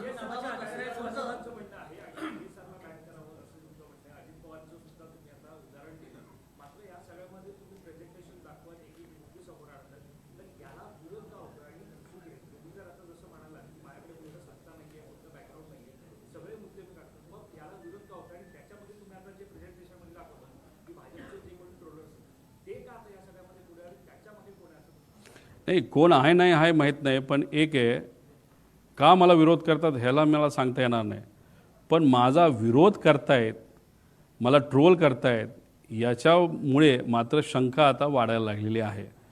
त्यामुळे शंका नक्कीच वाढत चाललेली आहे. त्यामुळे जर मोठ्या नेत्यांना माहीत नसेल त्यांचे ट्रोलर अशा पद्धतीचे पराक्रम करतायत, डोकं न वापरता का आदेशाने मला माहीत नाही, त्यांना जरा खाली आदेश त्या ठिकाणी दिले पाहिजे, कारण ट्रोल करून फालतू काहीतरी करतायत. तू कशाला विमानाला गेला होता, थोडी मला माहीत होतं की ते विमान कसं आहे, आणि ते विमान चालवायला आलं असतं तर मीच उडवत गेलो असतो ना. त्यामुळे असले फालतू काहीतरी विषय, म्हणजे बिना मेंदूचे हे सगळे ट्रोलर आहेत. पण ते आज एका मोठ्या पक्षाचे ट्रोलर आहेत, ऑफिशियल ट्रोलर आहेत. आणि त्याच्याचबरोबर त्या व्यक्तीने 2 दिवसाच्या आधी एक अशी ट्विट केली होती, जे मला कळालं ती 2 जणांकडे आहे, ते मला देत नाहीत पण ते देतील, की त्याच्यामध्ये त्यांनी दिलं की 2 दिवसामध्ये एक फार मोठा भूकंप या महाराष्ट्रामध्ये राजकीय दृष्टिकोनातून होईल, अशी काहीतरी त्या ठक्कर नावाचा का कोण येतो त्याची ती ट्विट होती. खरंच मग काय ना काहीतरी शंका मनामध्ये आल्याशिवाय राहत नाहीत.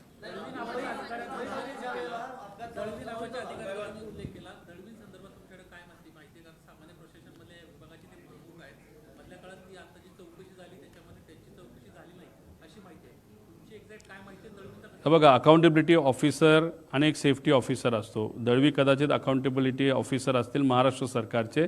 महाराष्ट्राकडे जी कुठली विमानं नाही ते हेलिकॉप्टर असतील त्या NOCPचे, म्हणजे ते NOCPचं लायसन्स असतं. आणि मिश्रा हे सेफ्टी ऑफिसर असतील.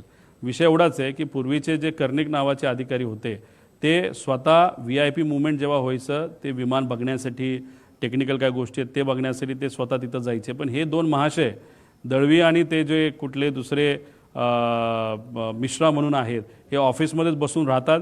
तो जो ॲरोचा आणि दुसऱ्या कंपनीचा जो ग्रुप आहे त्या ग्रुपवर हे आहेत, आणि त्या ग्रुपवर तो पवार नावाचा जो कोणी हँडलर आहे ॲरोचा, तो जर टाकत असेल की विजिबिलिटी ओके, तर या 2 महाशयांची जबाबदारी होती बाबांनो चेक करायची, ATCला फोन करायची, अरे VIP ट्रॅव्हल करणारे खरंच विजिबिलिटी आहे का नाही आहे, हे मात्र झोपले राहिले. मग तुम्ही पदावर असाल, तुम्ही सरकारचा या लोकांच्या कष्टाचा टॅक्सचा पैसा घेऊन तुमचं घर चालवत असाल, तर या विषयासाठी तुम्ही सुद्धा जबाबदार आहेत. त्यामुळे त्यांना सुद्धा जबाबदार धरलं पाहिजे, ॲरोला जबाबदार धरलं पाहिजे, VSRला जबाबदार धरलं पाहिजे, आणि जे काही सिंग वगैरे हे जे काही नावं मी सांगितलेले त्या सगळ्यांना जबाबदार धरण्याची जरूरत आहे.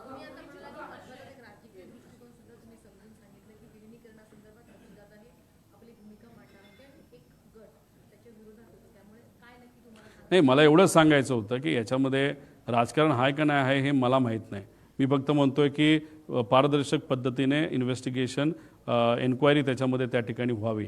आता राजकीय दृष्टिकोनातून जर, कारण शेवटी लोक मला विचारतात की जर राजकीय अँगल असेल तर तो कुठला, त्याला 2च अँगल असू शकतात. एक अँगल की NDA बरोबर आम्ही सर्वजण गेलो तो एक कुठला तरी गट दुखावणार आहे, आणि जर आम्ही NDA बरोबर न राहता 10 NDAतून बाहेर आले आणि रस्त्याची लढाई लोकांबरोबर राहून ते लढले तर एक दुसरा गट त्याच्यामध्ये दुखावणार आहे. या 2 सिनारिओ नाहीतर या 2 संभावनापैकी एक कुठली तरी संभावना राजकीय दृष्टिकोनातून असू शकते असं माझं मत आहे.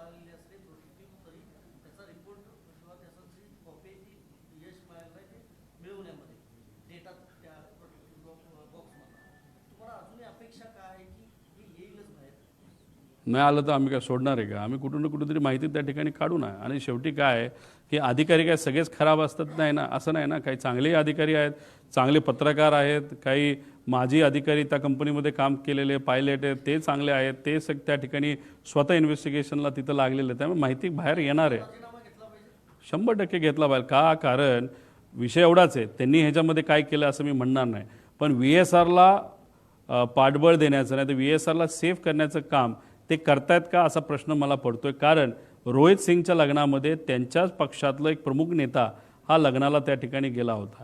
आणि मग अशा पद्धतीने तिथं जर VSRचं तुमचं पारंपरिक संबंध असतील का आर्थिक असतील हे मला सांगता येणार नाही.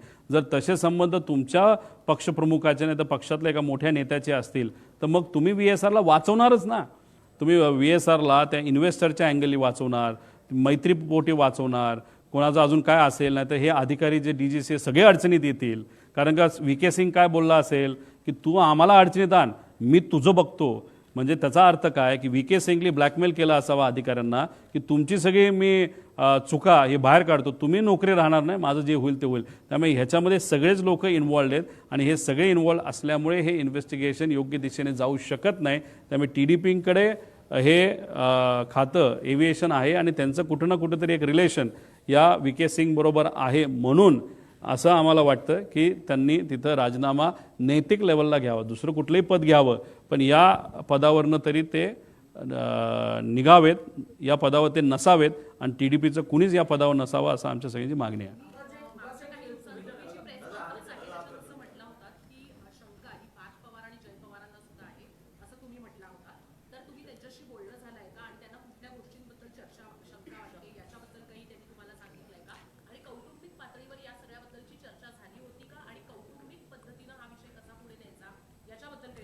पार्थ आणि जय बरोबर 13 दिवसात मी बोललो. 13 दिवस झाल्यापासून आजपर्यंत अजूनपर्यंत आम्ही बोललेलो नाही. त्याच्याचबरोबर काकींबरोबर पण या बाबतीतली थोडी चर्चा झाली होती 13 दिवसामध्ये की मला अशी शंका आहे, मी प्रेझेंटेशन करण्याचा विचार त्या ठिकाणी करतोय. पार्थबरोबर चर्चा झाली होती, पण त्यानंतर मी कोणाचंच काही परवानगी घेत नसतो. जे वाटतं ते त्या ठिकाणी मी मांडत असतो, त्यामुळे मी कोणाची परवानगी घेतली नाही. पण त्यांच्या कानावर नक्कीच ह्या गोष्टी असाव्यात आणि त्यांना पार्थ आणि मुलांना आणि काकी त्या मानसिकतेत नव्हते. ते फार मानसिक दृष्टिकोनातून डिस्टर्ब त्या ठिकाणी होत्या. मुलंही डिस्टर्ब तशी होतीच, पण पार्थला आणि जयला शंका नक्कीच आहे असं त्यांच्या हावभावातून आणि चर्चेतून मला जाणवतं.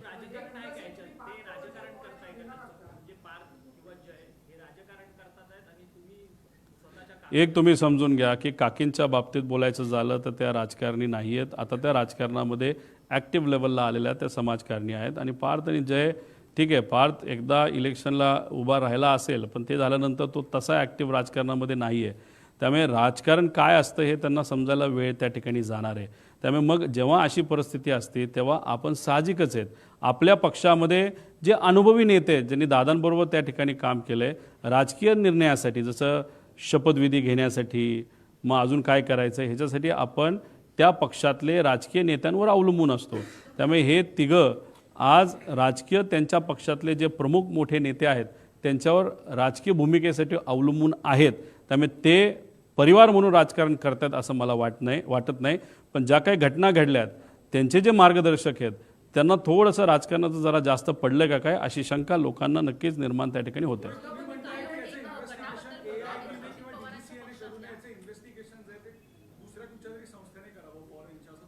एक तर मी फ्रान्सची खरं तर काल फ्रान्सचे प्राईम मिनिस्टर त्या ठिकाणी आले होते, तेव्हाच आम्ही हा मुद्दा घ्यायला होता. आधी घेतला आहे आम्ही. फ्रान्सची एक चांगली एजन्सी आहे, UKची एक चांगली एजन्सी आहे आणि अमेरिकेची एक चांगली एजन्सी. या 3 एजन्सीकडनं आपल्याला हे इन्व्हेस्टिगेशन प्रॉपरली टेक्निकल लेवलला आणि सायंटिफिक लेवलला हे आपल्याला करता येईल. घ्या ना, पण AIBने जर अशा फॉरेन एजन्सी घेतल्या तर DGSA मधले अर्धे अधिकारी निघून जातील आणि बरेच काही लोक अडचणीत येतील. तेवढी हिंमत आणि तेवढी ताकद या एजन्सीकडे आहे का बघावं लागेल.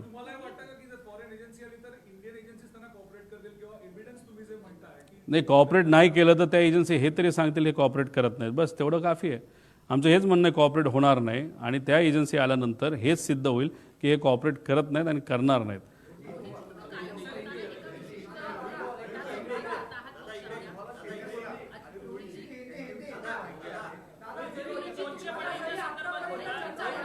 अहो मी सगळे प्रश्न घेऊ, फक्त एक एक घ्या ना. काय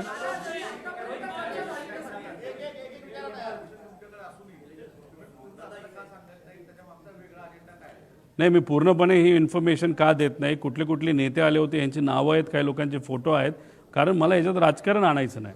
पण मी एकच गोष्ट सांगतोय की त्याच्या लग्नाला मोठे मोठे नेते 100% गेले होते.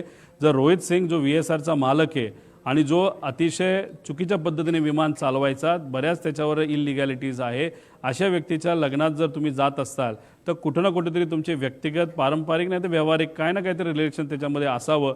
आणि मग ते कोण आहेत नेते ते खरं खोटं म्हणजे गेले होते हे खरं आहे, पण त्यांचे संबंध काय हे मला माहीत नसल्यामुळे मी कोणाची नावं त्याच्यामध्ये घेत नाही.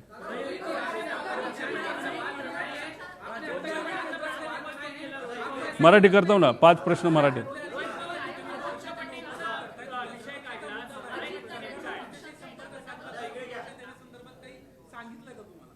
मला सुरक्षा कोण देणार?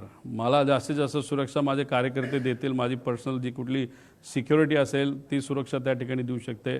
आता त्याच्या व्यतिरिक्त जर सरकारला असं वाटलं की नाही सिक्युरिटी ही दिली गेली बाहेर, आता तो कार्यकर्त्यांच्या इच्छेचा आणि सरकारचा त्याच्यामध्ये त्या ठिकाणी विषय आहे. पण नक्कीच मी फार मोठी रिस्क या पत्रकार परिषदेच्या माध्यमातून गेल्या आणि आता घेतोय याची जाणीव मला सुद्धा आहे, माझ्या परिवाराला सुद्धा आहे. पण शेवटी कोणातरी या विषयासाठी लढावं लागेल.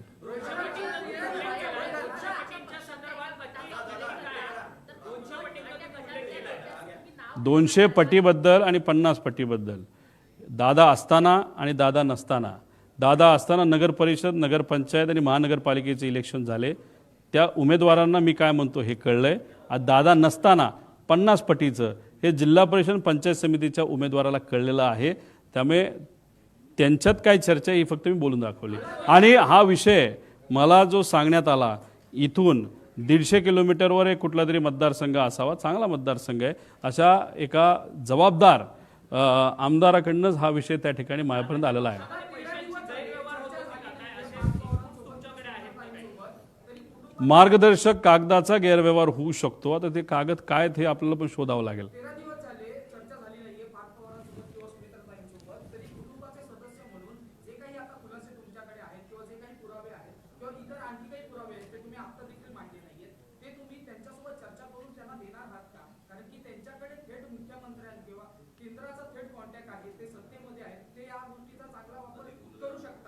मीडिया म्हणून तुम्ही इच्छा व्यक्त करत आहात, पब्लिक म्हणून महाराष्ट्राचे नागरिक इच्छा व्यक्त करतायत, म्हणून ही प्रेस कॉन्फरन्स मी घेतो आणि हे पुरावे त्यांना देतोय. जर त्यांच्या गटाकडनं त्यांच्या पक्षाकडनं तशी इच्छा जर व्यक्त केली गेली तर मी त्यांना सुद्धा माहिती त्या ठिकाणी देईल. पण इच्छा व्यक्त झाल्यानंतर ती माहिती देऊ शकतो. इच्छा व्यक्त झाली नसेल तर मी माहिती कशी देणार?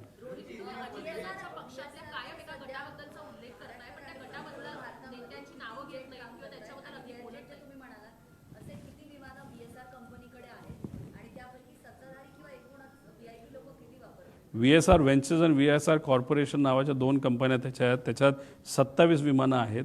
27 विमानापैकी आपले जे सगळे नेते बऱ्यापैकी विमानं त्याच्यामध्ये वापरतात. मुख्यमंत्री साहेब जर धावपट्टी मोठी असेल तर 600 लेगेसी 600 एक चांगलं विमान आहे, ज्याच्यातून मी त्या सेलिब्रिटी खेळाडूला घेऊन गेलो होतो का ते 2000 होतं माहीत नाही. आणि एकनाथ शिंदे साहेबसुद्धा प्रिफर करतात छोटं नको मोठं विमान द्या. पण दादांना काटकसर करायची सवय. दादांनी सांगितलं की बाबांनो दिल्लीला जायचं असेल तर मला लेगेसी द्या, नाही तर मोठं द्या. बाकी वेळेस जरा स्वस्तातलं साधं त्या ठिकाणी कुठलं तरी सेफ विमान हे मला त्या ठिकाणी द्या. आणि दादा मग लेअर जेट वापरायचे, बाकीसुद्धा लेअर जेट त्याच्यामध्ये वापरायचे. पण दुर्दैवाने ही घटना दादांच्या बाबतीतच त्या ठिकाणी झाली.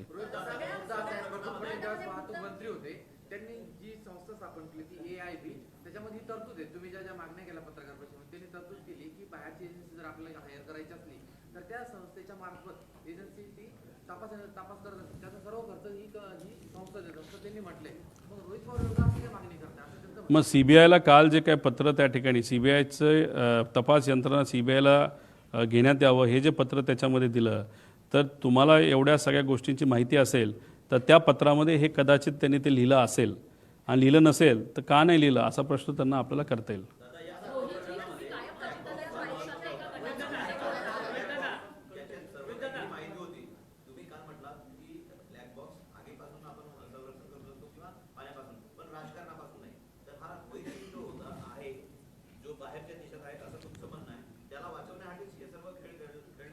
असं दिसतंय.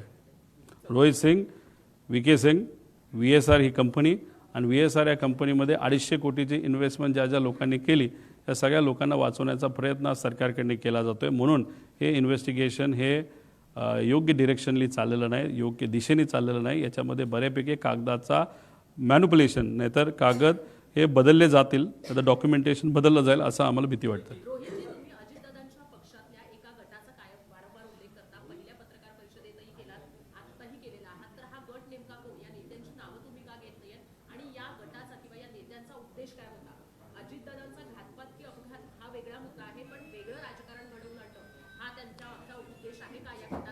बरं, मला आज विलिनीकरणाबद्दल काहीच बोलायचं नव्हतं. लेकिन विलिनीकरणाचा एक विषय मी इथं मांडतो. जर हे दोन पक्ष एकत्र आले असते आणि दादांची इच्छा अशी होती की हे पक्ष एकत्रित यावे भावनिक दृष्टिकोनातून, आणि जर ते एकत्र आले असते, विलिनीकरण झालं असतं, तर महाराष्ट्राचा प्रदेश अध्यक्ष हे डॉक्टर अमोल कोल्हे झाले असते.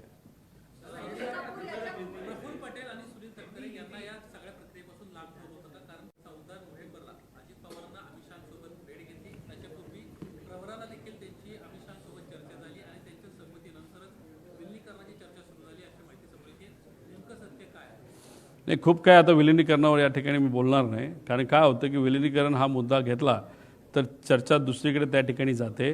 दुसऱ्या पक्षातल्या काही गटाला विलिनीकरणावर चर्चा करायला लय भारी वाटतं. बरेच प्रेस कॉन्फरन्स बघितले तर त्यात फक्त विलिनीकरण ते त्या ठिकाणी बोलत आहेत. आम्हीच आहोत जे अजितदादांचा घात का अपघात या विषयावर त्या ठिकाणी बोलतोय. त्यामुळे त्यांना ज्या विषयावर बोलायचं आहे त्या विषयावर मी बोललंच पाहिजे असं नाही. त्यामुळे आज नाही, आमच्याकडे माहिती खूप आहे. डॉक्टर अमोल कोल्हेंनी सुद्धा याबाबतीत काही स्पष्टीकरण दिलं आहे, कारण डॉक्टर अमोल कोल्हेच या संयुक्तित राष्ट्रवादीचे प्रदेशाध्यक्ष या महाराष्ट्राचे झाले असते. दादांची इच्छा होती आणि मग ते फार प्रामुख्याने पुढाकार त्या ठिकाणी घेत होते दादांच्या इच्छेप्रमाणे, आणि दादा त्यांच्यावर लक्ष ठेवून होते आणि त्यांना पार्टी ही वाढवायची होती. त्यामुळे अमोल कोल्हेंनी सुद्धा याबाबतीत स्पष्टीकरण दिलं आहे, ताईंनी दिलं आहे, शशिकांत शिंदे साहेबांनी दिलं आहे. ज्यांच्या घरी या बैठका व्हायच्या 13 बैठका झालेल्या आहेत. CCTV कॅमेरा कुठून घ्यायचा हे तुम्हाला त्या ठिकाणी माहिती आहे. तुम्ही ट्रॅफिकचा घ्या, नाहीतर मंत्री लोढा साहेबांच्या घराच्या समोरचा घ्या. तिथं दादा तुम्हाला 13 वेळा वेगवेगळ्या गाडीमध्ये, पण घर एक जयंत पाटील साहेबांचंच, आणि जयंत पाटील साहेबांनी सुद्धा यात स्पष्टीकरण दिलेलं आहे. अजितदादांचे निवडणुकीमध्ये कोणाशी वाद झालेले का, खास करून त्यांच्या पक्षातल्या नेत्यांमध्ये त्यांचे काही वाद वगैरे झालेले का, तुम्हाला काय माहिती? काही आमदारांशी तुम्ही बोललात तर ते तुम्हाला नक्कीच सांगतील, पण आमदारांशी बोलताना सुनेत्रा वहिनी काकी या राष्ट्रीय अध्यक्ष व्हाव्यात यासाठी सगळ्याच आमदारांनी सह्या केल्यात असं नाही, 35 आमदारांनी सह्या केल्यात असं आम्हाला कळतं. ते 35 आमदार कोण, त्यांच्यातले एखाद्याला तरी विचारलं तर ते स्पष्टपणे तुम्हाला काय गोष्टी सांगतील. आणि सर्वच पदाधिकाऱ्यांनी सह्या केल्यात असं नाही, ठराविक मेजॉरिटी पदाधिकाऱ्यांनी सुनेत्रा काकींसाठी सह्या केल्यात. ज्यांनी सह्या केल्यात त्यांना तुम्ही विचारा, ज्यांनी सह्या केल्याच नाहीत त्या का नाही केल्या, कोणते आमदार आणि कोणते पदाधिकारी, हे खरंच संशोधनाचा विषय आहे. नाही, तो पक्ष वेगळा आहे, त्या पक्षाबद्दल जास्त बोललं नाही पाहिजे असं मला वाटतं.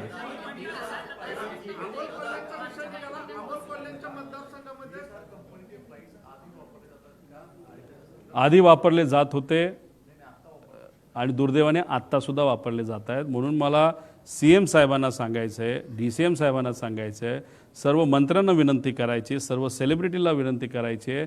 VSR कंपनीमध्ये मेंटेनन्सचा खूप मोठा घोळ होता आणि दुर्दैव असं की एवढी मोठी घटना होऊन सुद्धा जर तुम्ही त्या विमानाने ट्रॅव्हल करत असाल तर उद्या जाऊन एखादी दुर्दैवी घटना, आम्ही आमच्या काकाला गमावलेलं आहे, दादाला गमावलेलं आहे, अजून एखादा मोठा नेता नाही तर सेलिब्रिटी, याच्या बाबतीत काय एखादी गोष्ट होऊ नये याची दक्षता DGCA पण घेतली पाहिजे. म्हणूनच VSRचे सगळे फ्लाईट्स हे बंद झाले पाहिजे अशी आमच्या सगळ्यांची मागणी आहे.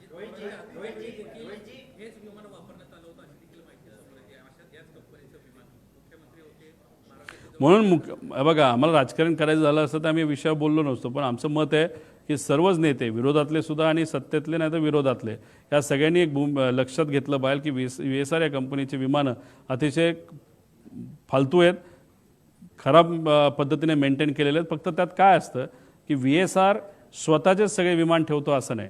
समजा उद्या तुम्ही एखादं विमान घेतलं आणि तुम्हाला तुमच्या NOCPवर घ्यायचं नाही, पण तुम्हाला VSRच्या NOCPवर घ्यायचं आहे, तर तुम्ही स्वतः खर्च करून ते विमान घेऊ शकता आणि ते तुम्ही VSRकडे ठेवू शकता आणि VSRला जेव्हा केव्हा तुम्हाला पाहिजे तेव्हा ते वापरू शकता.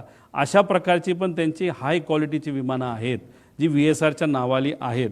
मग ती दुसऱ्याला वापरली जातात का फक्त काही ठराविकच VIP लोक ती वापरतात? जर ठराविकच लोक ठराविक पद्धतीचं विमान जर वापरत असतील तर त्यांच्या जवळच्या लोकांचं ते तरी विमान असेल, स्वतःचं तरी विमान असेल, नाही तर काही वेगळं असू शकतं. जसं हैदराबादचा एक बिझनेसमन आहे जो TDP हा जो पक्ष आहे त्या राज्यामध्ये म्हणजे आंध्रामध्ये सत्तेत आहे, तो तिथला जो व्यावसायिक आहे त्याची 2 विमानं VSRच्या नावावर आहेत आणि ते कदाचित काही प्रमाणात TDPचे काही लोक वापरत असावेत अशी चर्चा आहे. शेवटचे मराठीचे 2 घेऊ, मग हिंदी घेऊ.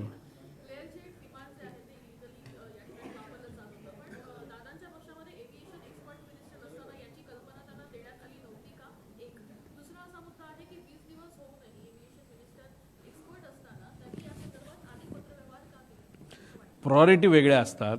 त्यांची प्रायोरिटी त्या नेत्यांची सत्ता स्थापन करणं, पदं मिळवणं आणि काही इतर गोष्टीमध्ये कदाचित ती प्रायोरिटी असावी. आणि नेत्यांची कदाचित ती राजकीय नेत्यांची ती प्रायोरिटी त्या ठिकाणी असते असं मला वाटतं. पण राहिला प्रश्न तुमच्या अनुभवाचा, तुम्ही तिथं मंत्री होता, त्या अनुभवाचा फायदा या इन्व्हेस्टिगेशनला व्हावा अशी लोकांची इच्छा आहे ना. पण ते होताना दिसत नसल्यामुळेच कुठंतरी लोक नाराज आहेत. त्यामुळे त्यांच्या अनुभवाचा वापर त्यांनी करावा. आणि तसंही 2009ला ही कंपनी फॉर्म झाली असली तरी 2014ला NOCPचं लायसन्स त्यांना मिळालं आहे. त्यावेळेस कोण मंत्री होतं, त्यांचा तो अनुभव होता. एवढं फटीचर कंपनी रजिस्टर आणि त्याला NOCP जर मिळत असेल, तो सुद्धा हा एक कुठला तरी एजंट होता. कोण हा VK सिंग. या एजंटला एक कंपनी फॉर्म करणं, NOCP सारखं एक मोठा लायसन्स त्या काळामध्ये त्या ठिकाणी मिळणं आणि नंतर ते झाल्यानंतर त्याला B-200 नावाचं एक विमान घेणं आणि त्याच्यानंतर 2019 नंतर म्हणजे कोविडच्या काळामध्ये त्यांना भरारी मिळणं आणि इन्व्हेस्टमेंट वाढणं, ह्या वेगळ्या वेगळ्या शंका आपण नक्कीच या बाबतीत घेऊ शकतो. नाहीतर ह्याच्यात जे काही अधिकारी आहेत आणि जे कोणी जबाबदार आहेत त्या लोकांना शोधून काढून का अशा फटीचर कंपनीला, जे डॉक्युमेंटेशन प्रॉपर करत नाही अशा कंपनीला कसं लायसन्स मिळालं, कशी विमानं त्यांनी भारताच्या बाहेरून आणले, कसं ते रजिस्टर करून दिले, असे अनेक प्रश्न निर्माण होतात.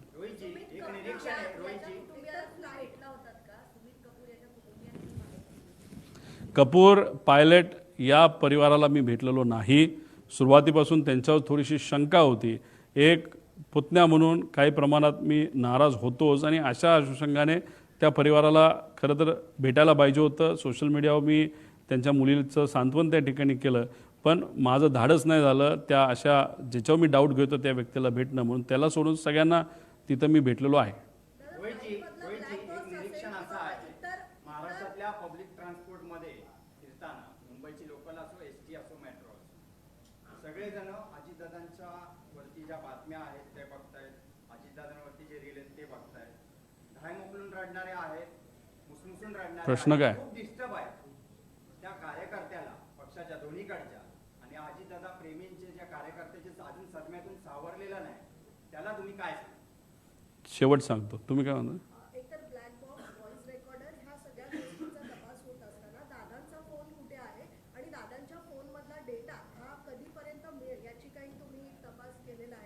तो त्यांचा व्यक्तिगत डेटा आहे, व्यक्तिगत माहिती आहे. माझ्या अनुषंगाने त्यांच्या परिवाराकडे ते सर्व फोन असावेत. त्या डेटाचं, त्या माहितीचं, त्या फोनचं, त्या फोनमध्ये असणाऱ्या गोष्टींचं आणि काही महत्त्वपूर्ण डॉक्युमेंटचं आणि बऱ्याच काही गोष्टीचं काय करायचं व त्यांचा परिवार त्या ठिकाणी ठरवेल.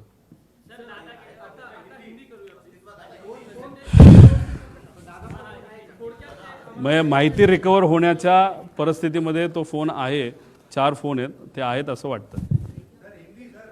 पूछो.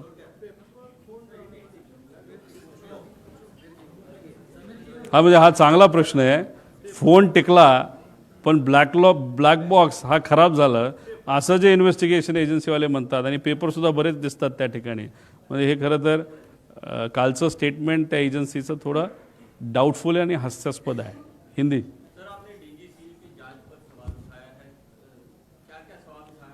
एक तो ये जो प्लेन रजिस्टर हुआ, ये तो पुराना प्लेन है, US से लाया गया है. बहुत सारे अलग अलग देशों से प्लेन लाया गया. ये लेयर जेट नाम का जो प्लेयर का ब्रांड है बम्बार्डियर कंपनी का, तो उसमें जो स्पेसिफिकेशंस होते हैं वो स्पेसिफिकेशंस अगर बाहर के देश में, अगर US में तो अलग होते हैं.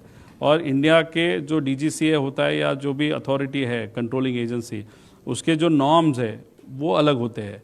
अगर वो नॉर्म के हिसाब से उस प्लेन में वो सिस्टम नहीं होगा या कुछ अलग, जैसे CVR के बारे में बोला कि जो विमान प्लेन में था 30 मिनट का था, लेकिन नॉर्म्स के हिसाब से 2 घंटे का चाहिए.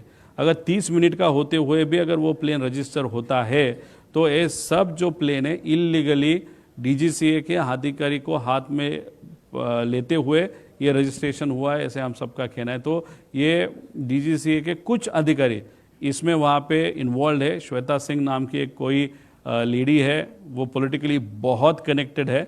उनका भी इसमें कुछ ना कुछ तो रोल हो सकता है. इसलिए जो इन्वेस्टिगेशन टीम बनाई है 6 लोगों की, उसमें एक तो लेयर जेट का अनुभव न होने वाले लोग ज़्यादा है. कोई भी नहीं है जो इसका लेयर जेट का अनुभव है. सब जन ये DGCA के लोग हैं.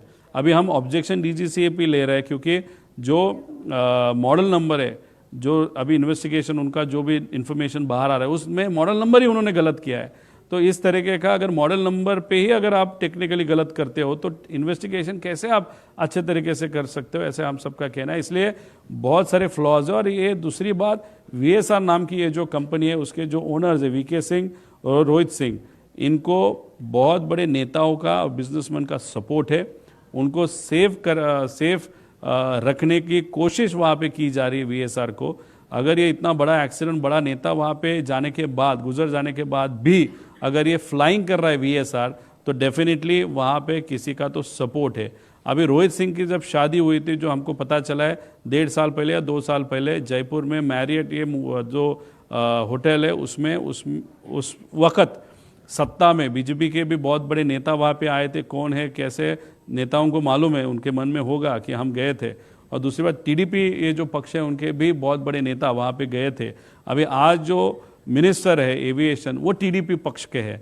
तो अभी अगर आपके संबंध थे रोहित सिंह के साथ जो VSR का मालिक है, तो आप इन्वेस्टिगेशन प्रॉपरली कैसे करोगे, ऐसा प्रश्न हम सबको पड़ता है।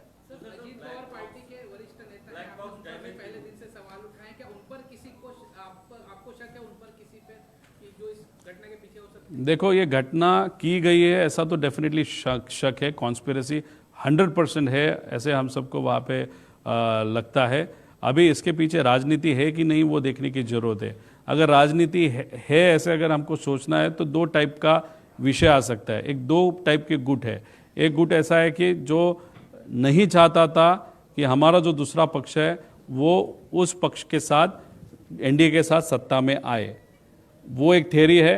और पॉलिटिकल थ्योरी की बात करें तो दूसरी पॉलिटिकल थ्योरी है कि शायद दादा ये भी चाहते होंगे कि NDA में न रहे, बाहर आए, लोगों के साथ रास्ते पे लड़ेंगे हमारे साथ। तो ये जो चीज़ जिसको अच्छी नहीं लगती थी वो दूसरा गट है। अगर पॉलिटिकल थ्योरी इसमें लानी है तो इस दोनों गट में से कोई तो हो सकता है। ऐसे पॉलिटिकल थ्योरी को अगर हम कंसिडर करें तो ऐसे हम सबको लगता है।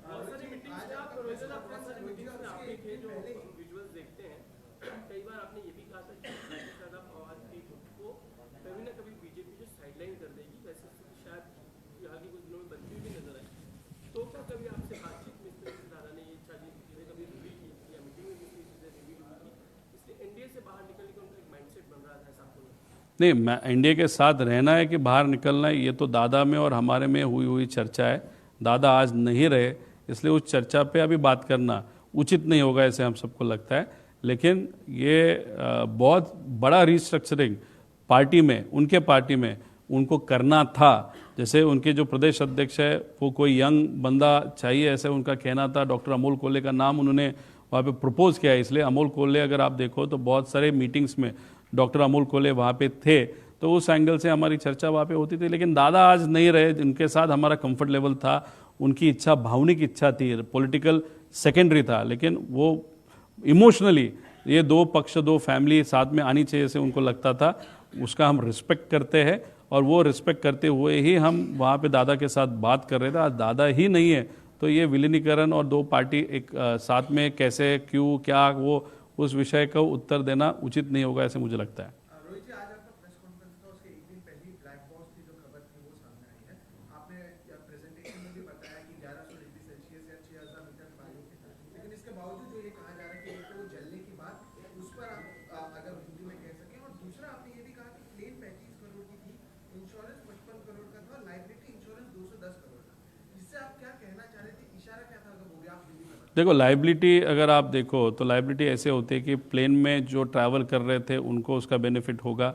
उसी के साथ अगर ये प्लेन किसी घर पे पड़ता, फैक्ट्री पे पड़ता या एनिमल जो शेल्टर होता है उस पर गिरता, तो वहाँ पे जो नुकसान होता, तो उस नुकसान को भी लाइबिलिटी में वहाँ पे कंसिडर किया जा सकता है। अभी देखो, ये जो कपूर नाम के पायलट है उनको पर्सनल इश्यूज़ थे। वो क्या है, वो फैमिली विषय होने के कारण मैं ज़्यादा यहाँ पे नहीं बोलूँगा। और वो अल्कोहलिक थे, बहुत दारू पीते थे। उनका दारू का जो ब्रांड था वो बहुत एक्सपेंसिव है। एक बॉटल कम से कम 12-15 हज़ार की वहाँ पे आती। उनकी वो आदत थी। वो आदत क्यों थी? जेट एयरवेज में के साथ जब थे उनका पगार 10 लाख से 12 लाख महीने का था। लेकिन दारू पीने के बाद उनको वहाँ पे पकड़ा गया। उनका 3 साल के लिए, एक बार 3 महीने के लिए, दूसरी बार 3 साल के लिए उनका लाइसेंस कैंसिल हो गया था। इसलिए वो आप देखो तो 3 साल तक तो उनको काम नहीं था और कोविड के कारण उनको किसी को भी काम नहीं था, तो 5 साल he was out of job.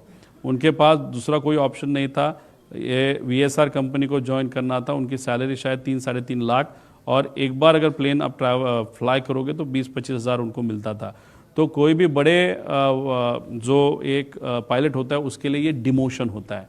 Emotionally वो डिस्टर्ब थे, पर्सनल विषय था ही, तो इस सब का इस्तेमाल करते हुए उनको ब्लैकमेल किया गया था। किसने किया गया था, क्यों किया गया था, और उसके एंगल अगर ये लाइबिलिटी इतना बड़ा होगा तो उनके मन में फैमिली को कुछ मदद हो सकती है, वो भी विषय वहाँ पे आते होंगे। इसके कारण ये चीज़ हुआ है कि ऐसा हम सबका डाउट है।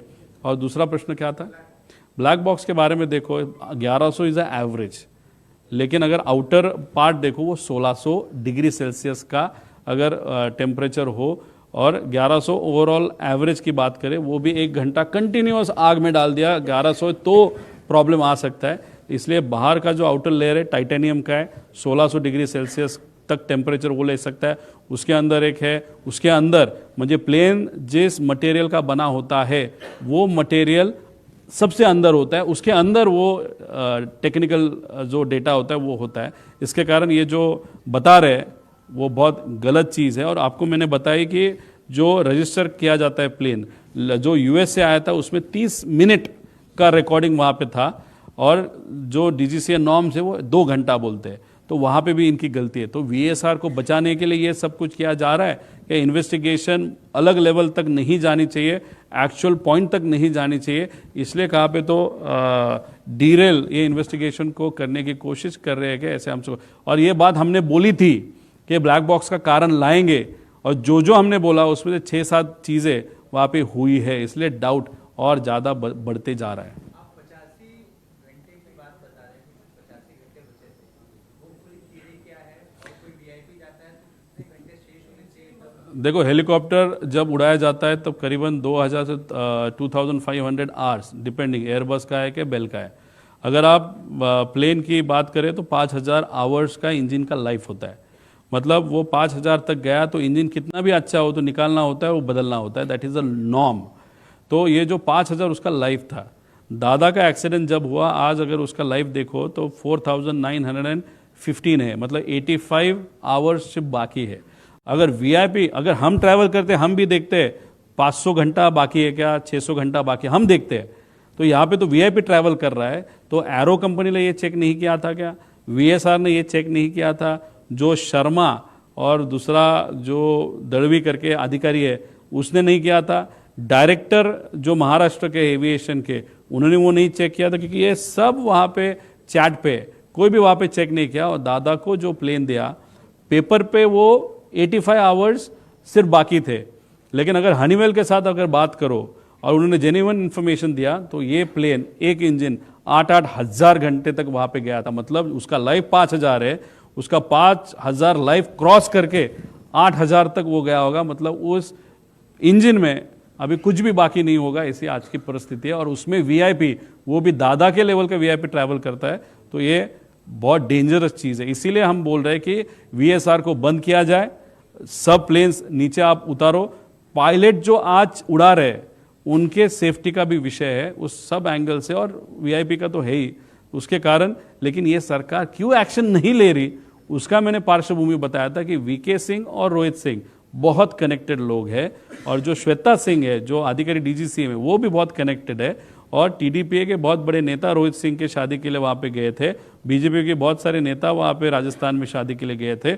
अगर आपका पर्सनल एंड कमर्शियल रिलेशनशिप अगर VSR के मालिकों के साथ है, और ये उसमें से एक मालिक मायामी में US में अभी जाके वहाँ पे बैठा है, तो ये सब चीज़ देखने के बाद हमको लगता है कि VSR को सपोर्ट किया जा रहा है कमर्शियली। मतलब अभी भी फ्लाइंग चालू है, और इन्वेस्टिगेशन में भी VSR को कोई अड़चन न हो उस तरीके का इन्वेस्टिगेशन हो सकता है, ऐसी डर हम सबको लगता है।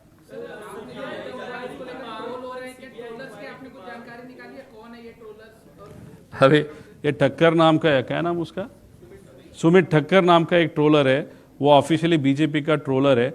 उसके पास अगर आप देखो तो मेरा आधार कार्ड उसने ट्वीट किया है। अभी हम इंफॉर्मेशन किस तरीके से निकाल रहे हैं, उसके लिए क्या कष्ट लेना पड़ता है वो हमको मालूम है। मेरे आधार कार्ड और मेरे साथ जो वीआईपी क्रिकेटर थे उनका भी आधार कार्ड ओपनली पब्लिकली ठक्कर वहाँ पे पब्लिश करता है, तो एयरपोर्ट अथॉरिटी ने उसने वो इन्फॉर्मेशन दी क्या, या सरकार में से किसी ने उसको इन्फॉर्मेशन दी क्या? और वो जानबूझ के कहाँ पे हमने बीजेपी पे बात की है? अगर बीजेपी पे या कोई भी राजकीय पॉलिटिकल नेता पे अगर हम बात नहीं कर रहे, पॉलिटिकल एंगल इसको नहीं दे रहे, तो पॉलिटिकल ट्रोलर मेरे को क्यों ट्रोल कर रहे हैं? और ये ठक्करी जो व्यक्ति है 2 दिन पहले उसने एक ट्वीट किया था, वो ट्वीट 2-3 जन के पास है, वो हमको देने वाले अभी तक उन्होंने नहीं दी। उसमें उसने लिखा था कि 2 दिन में महाराष्ट्र में बहुत बड़ा भूकंप होने वाला है, पॉलिटिकल भूकंप होने वाला है, लेकिन 7-7.5 मिनट में ही वो ट्वीट उसने डिलीट की। तो ये ठक्कर कौन है? ये बीजेपी का कार्यकर्ता है, तो वो खुद के लेवल पे वो ट्रोल हमको कर रहा है, या उसकी ट्रोल आर्मी जानबूझ के हम जो विषय मान रहे उसके अगेंस्ट वो ट्रोलिंग वहां पे कर रहा है? तो उसको किसी ने बताया है या खुद कर रहा है? ऐसा प्रश्न निर्माण होता है। और बीजेपी और किसी भी नेता के ऊपर न बोलते हुए भी अगर बीजेपी की ट्रोल आर्मी हमको ट्रोल कर रही है, तो फिर हम अभी बीजेपी पे भी शंका ले क्या, ऐसा प्रश्न हमको अभी पड़ रहा है। उसी के साथ नेताओं को कुछ मालूम नहीं होगा, देवेंद्र फडणवीस साहब को नहीं मालूम होगा। देवेंद्र फडणवीस साहब को मुझे कहना है, ये लोगों को जरा कंट्रोल कीजिएगा, नहीं तो ये आगे जाके लोगों को भी ऐसा लगना चालू हो जाएगा, या हमको भी, कि दूसरा एंगल इस विषय को बीजेपी के साइड से है कि नहीं। इसलिए ये चीज़ें ट्रोल के एंगल से हो रही है, इसके कारण हमको शंका वहाँ पे बढ़ रही है। वो कैश बॉक्स नाम की जो कंपनी वो अलग ट्रोल कर रही है, वो ठीक है, वो छोटा मोटा कर रही है, उनकी ताकत उतनी बड़ी नहीं है, लेकिन बीजेपी की ट्रोल की ताकत बहुत है। और वो मेरे खिलाफ अगर ट्रोलिंग कर रहे हैं तो शंका तो वहाँ पे लेने की वहाँ पे गुंजाइश है, ऐसा लगता है। डोनाल्ड ट्रंप का आपने आधार कार्ड तैयार किया था कुछ दिन पहले, उसके बाद आपके ऊपर कार्रवाई भी हुई। समीर ठक्कर जिस तरह से आपकी शर्मा की डिटेल जो है वो पब्लिकली ट्वीट कर रहा है, तो क्या उसके ऊपर कार्रवाई होनी चाहिए, मांग करेंगे आप? देखो, मैंने वहाँ पे बता के किया था कि ये चीज़ होती है, और मैं करके दिखाता हूँ कि ये डेमोक्रेसी के लिए बहुत घातक है। यहाँ पे ओरिजिनल मेरे आधार कार्ड वहाँ पे डाले हैं, हमने ट्विटर को वहाँ पे कंप्लेन की, ट्विटर ने उन पे ऊपर एक्शन ली, कोर्ट में भी हम जाने वाले हैं। लेकिन ये चिरकुट 10 पैसे वाले लोगों पे इतना समय क्यों वेस्ट करना, उसके कारण ज़्यादा हम आगे नहीं जाएंगे। लेकिन विषय इतना ही है कि सरकार इसके बारे में कुछ नहीं करेगा। बहुत खास ट्रोल है ये, बहुत ताकत है इसके पीछे, और इसके माध्यम से करीबन 500 अकाउंट अलग अलग वहाँ पे चलाए जाते हैं। तो ये बीजेपी का खासम खास व्यक्ति, उसके ऊपर एक्शन शायद वो नहीं लेंगे, और हम बोलेंगे भी नहीं, लेना है तो उनको लेने दो, नहीं तो लोगों को पता चल गया कि मेरे को कौन ट्रोल कर रहा है, क्यों ट्रोल कर रहा है, वो डेफिनेटली लोगों के मन में अभी शंका चालू हो गई। साथ में बाकी के नेता भी थे और पवार साहब, सीबीआई जांच की मांग क्या बिल्कुल उचित है, ये एजेंसी कर सकती थी? पहला सवाल ये। दूसरा, आप जिस तरह की जांच की स्ट्रक्चर की मांग कर रहे हैं,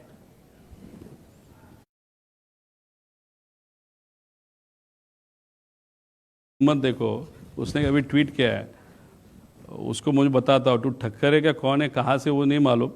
हम महाराष्ट्र के लोग हैं, क्या कहा है उसने? वेलकम बोला है, वेलकम बोला है। अभी वेलकम, हम तो वेलकम आपका करेंगे, लेकिन मराठी मानू से देखेंगे आपको स्वागत किस तरीके से आपको चाहिए होगा। आपको पीछे सरकार है, ताकत है, पैसा है, हमारे पीछे हमारे लोग हैं, हम दिखाएंगे हमारी ताकत क्या होती है।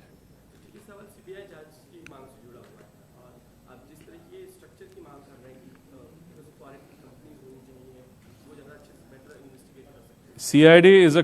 सीआईडी जब भी ये सीआईडी ये महाराष्ट्र की एजेंसी है, उनको काम क्यों दिया गया है? बिकॉज उसको एक क्रिमिनल एंगल है, इसलिए सीआईडी का नाम आगे आया था। जो टेक्निकल इन्वेस्टिगेशन है वो डीजीसीए के माध्यम से वहाँ पे किया जा रहा है, वो जो उनकी एक अलग बॉडी है वो। और अभी देखो, जब महाराष्ट्र की एक आध एजेंसी सीआईडी काम कर रही है, तब अजय दादा का पक्ष बोल रहा है कि नहीं, अभी सीआईडी ठीक है, अभी सीबीआई को दे दो, मुझे सेंट्रल केंद्र सरकार को वहाँ पे दो।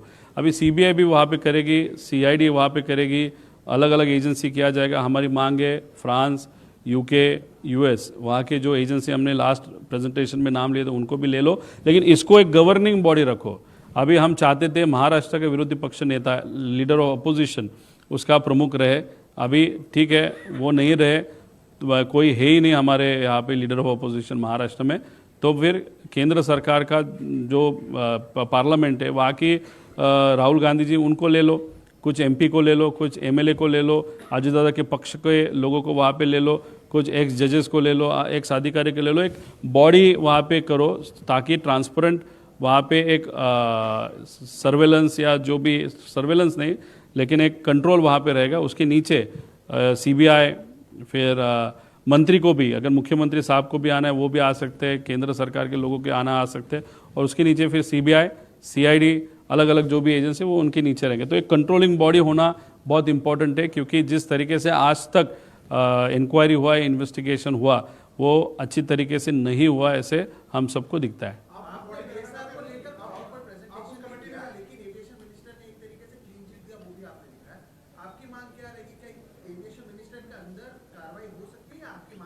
देखो, मैंने बोला रोहित सिंह जो मालिक है वीएसआर का, उसके शादी में टीडीपी उनका जो पक्ष है, मतलब ये जो मिनिस्टर है एविएशन आज के, उनके पक्ष से बहुत प्रमुख नेता रोहित सिंह मतलब वीएसआर के मालिक के शादी में राजस्थान में गए थे, ऐसे हमको पता चला है। अगर आपके इतने नज़दीक के संबंध है या आपके नेता के इतने नज़दीक के संबंध है और आप उस पद पे बैठे हो, तो उस पद पे आप नहीं रहना चाहिए। वहाँ से आप निकल के आपको जो जिम्मेदारी लेना ले लो। हम नहीं बोल रहे कि मंत्री या minister is involve, but we have a doubt कि जो वीएसआर पे जिस तरीके की कार्रवाई होनी चाहिए, इन्वेस्टिगेशन होना चाहिए, उस तरीके का एक तो हो नहीं रहा। क्लीन चिट तो वहाँ पे इनडायरेक्टली उन्होंने दी, और दूसरी बात आगे जाके भी नहीं होगा ऐसे हम सबको लगता है। इसीलिए एक जिम्मेदारी या एक नैतिक जिम्मेदारी देखते हुए उन्होंने वहाँ से वो पद छोड़ के, बिकॉज जो मैं बोल रहा हूँ उस पर तथ्य है, अगर नहीं होगा तो उनको प्रेस कॉन्फ्रेंस लेके उनको बोलो मेरे ऊपर जो बोलना है बोलो, जो देखते हैं आगे के 2 दिन में वो करेंगे नहीं करेंगे, लेकिन उनको नैतिक जिम्मेदारी नहीं है वहाँ पे बैठने की।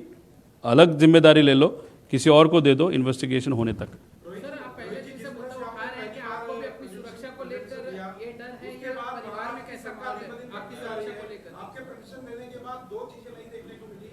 एक तो जिस तरह से आपने बात की जांच हीरो की कंपनी से किया जाए, जो इसके एक्सपर्ट माने जाते हैं, तो कल एनसीपी जो अजीत पवार की पार्टी है वो मुख्यमंत्री से पहले सीबीआई से जांच करने की मांग कर रहे थे। वहीं दूसरी तरफ से जितने तथ्य आप सामने ला रहे हैं उसको आपको ट्रोल का सामना करना पड़ रहा है। जिस टिकट का आपने नाम लिया उसके ऊपर लगता है कोई और भी बड़ा एक सरदार बैठा है क्या? सरदार के माध्यम से वो काम करता है। वो सरदार कौन, ये तो मुझे नहीं मालूम, वो देखने की वहाँ पे ज़रूरत है। और उतना जो घमंड है उसका, तो उसके माध्यम से ये तो पता चल रहा है कि उनका सरकार है, उसके कारण वो घमंड है। लेकिन उनके नेता जो है महाराष्ट्र के, उनको मैं विनती करता हूँ कि इस विषय को कोई राजनीतिक अगर डायरेक्शन देने की कोशिश कर रहा है या जानबूझ के इस इन्वेस्टिगेशन को सेंटिमेंटल वाइज, ट्रोलिंग वाइज अगर वो गलत तरीके पे ले रहा है, तो आपकी भी वो जिम्मेदारी थी, क्योंकि अजीत दादा जैसे मेरे अंकल थे वैसे आपके दोस्त भी थे। इसलिए इस इन्वेस्टिगेशन में क्लैरिटी और प्रॉपर ट्रांसपेरेंटली इन्वेस्टिगेशन होने की जैसी हमारी लोगों की इच्छा है, वैसे उनकी भी डेफिनेटली नेता की होगी। इसलिए ये जो 10 पैसे वाली ट्रोल है, उनको चुप कौन बिठा सकता है? वो सत्ता में लोग हैं, वही बिठा सकते हैं। अगर वो नहीं बिठाएंगे और ऐसे ही वो करते रहेगा, तो आप समझ लो कि किसी न किसी की बहुत बड़े व्यक्ति की इस ट्रोल को ताकत है, और इन्वेस्टिगेशन प्रॉपरली न हो, एक परसेप्शन गलत तरीके का लोगों में किया जाने की कोशिश जो ट्रोल के माध्यम से की जाए, उसको पाठिंबा या ताकत ये एक बड़े नेता की, ऐसे हम सब कह सकते हैं। सर, सुरक्षा को लेकर आपके घर में कैसा माहौल है कि आपकी सुरक्षा को लेकर भी आपके परिवार चिंतित है, और आपको क्या डर लग रहा है? देखो, मेरी जो बीवी है, मॉम डैड है, मेरे जो इन लॉज है, मेरे बच्चे हैं, उनके मन में एक ही प्रश्न वहाँ पे निर्माण हो रहा है कि अगर काका के बारे में, मतलब अजीत दादा के बारे में अगर ऐसी चीज़ हुई होगी, तो जिसने की होगी बहुत बड़ी ताकत हो सकती है, और उस बड़ी ताकत के खिलाफ तू बोलते जा रहा है, तो हमको रिस्क लग रही है। मुझे भी मालूम है इसमें रिस्क है, लेकिन अगर कितनी भी रिस्क होगी तो किसी न किसी तो लड़ना पड़ेगा, वो हम लड़ रहे हैं। इसलिए फैमिली को थोड़ा सा इमोशनली वो डिस्टर्ब्ड है। इसीलिए अगर आप देखो तो बहुत दिनों से मैं बहुत ज़्यादा घुमा नहीं महाराष्ट्र में, लिमिटेड एक्सेस है, लिमिटेड है।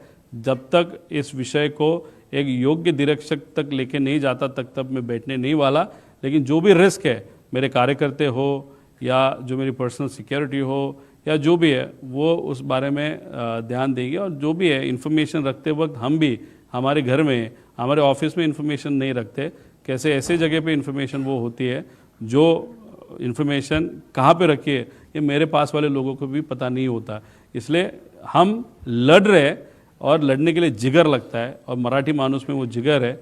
वो जिगर लेते वक्त हम वहाँ पे अजीत दादा को न्याय मिले या ये एक्सीडेंट है या कॉन्स्पिरेसी, उसके डायरेक्ट मतलब कंक्लूजन तक लेके जाने के लिए हम लड़ते रहेंगे। चोरी से लेकर आप चल रहे हैं, उसके बारे में कभी बात भगवान ने जय भगवान ने इसमें तक आपकी चिंता दिखाई?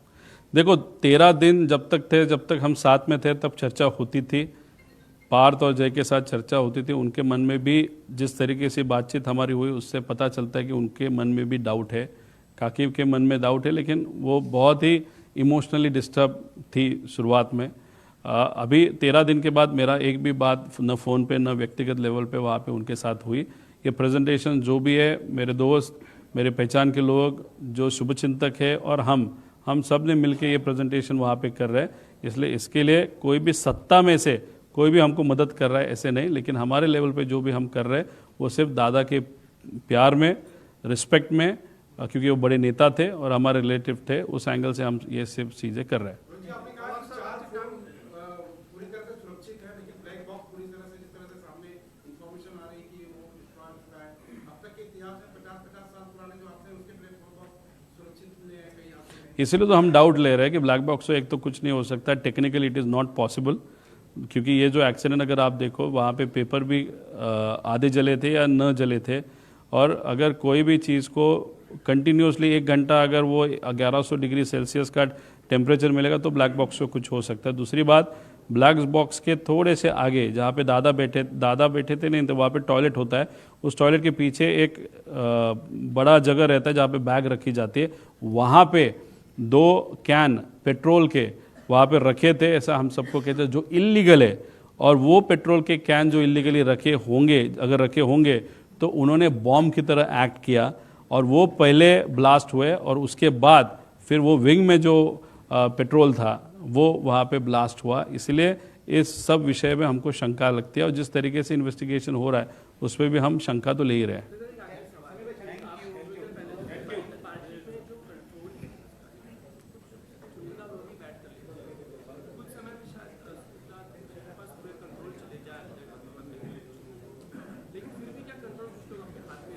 नहीं, उस पक्ष में कंट्रोल किसके हाथ में रहेगा नहीं रहेगा, 35 MLAs ने ही क्यों सिग्नेचर किया, बाकी MLA ने क्यों सिग्नेचर नहीं किया, उसी के साथ जो पदाधिकारी है 90% पदाधिकारी ने सिग्नेचर किया, 10 कौन है जिसने सिग्नेचर नहीं किया, ये सब विषय उस पक्ष के इंटरनल विषय है।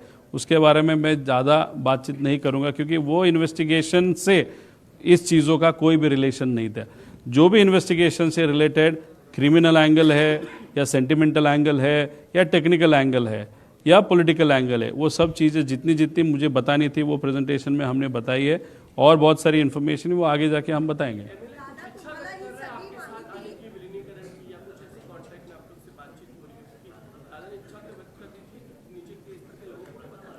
देखो दादा पॉलिटिकल व्यक्ति थे, दादा चुन के आते थे, और यहाँ पे अगर आप देखो तो जो MLAs है वो भी चुन के आते थे। MLAs को चुन के कैसे आना है, लोगों के सेंटिमेंट क्या है, वो लोगों के साथ रहने के कारण उनको वो सेंटिमेंट्स के बारे में मालूम है। इसलिए MLAs जो बता रहे वो भी 35 MLAs, सब नहीं, there are some MLAs who are against this concept it seems, इसलिए तो उन्होंने सिग्नेचर नहीं वहाँ पे किया। वैसे पदाधिकारी है, लेकिन जो लोग लोगों में हैं उनको एक अलग फीलिंग है, जो लोग लोगों में नहीं, उनको सिर्फ सत्ता चाहिए, उनको अलग फीलिंग है।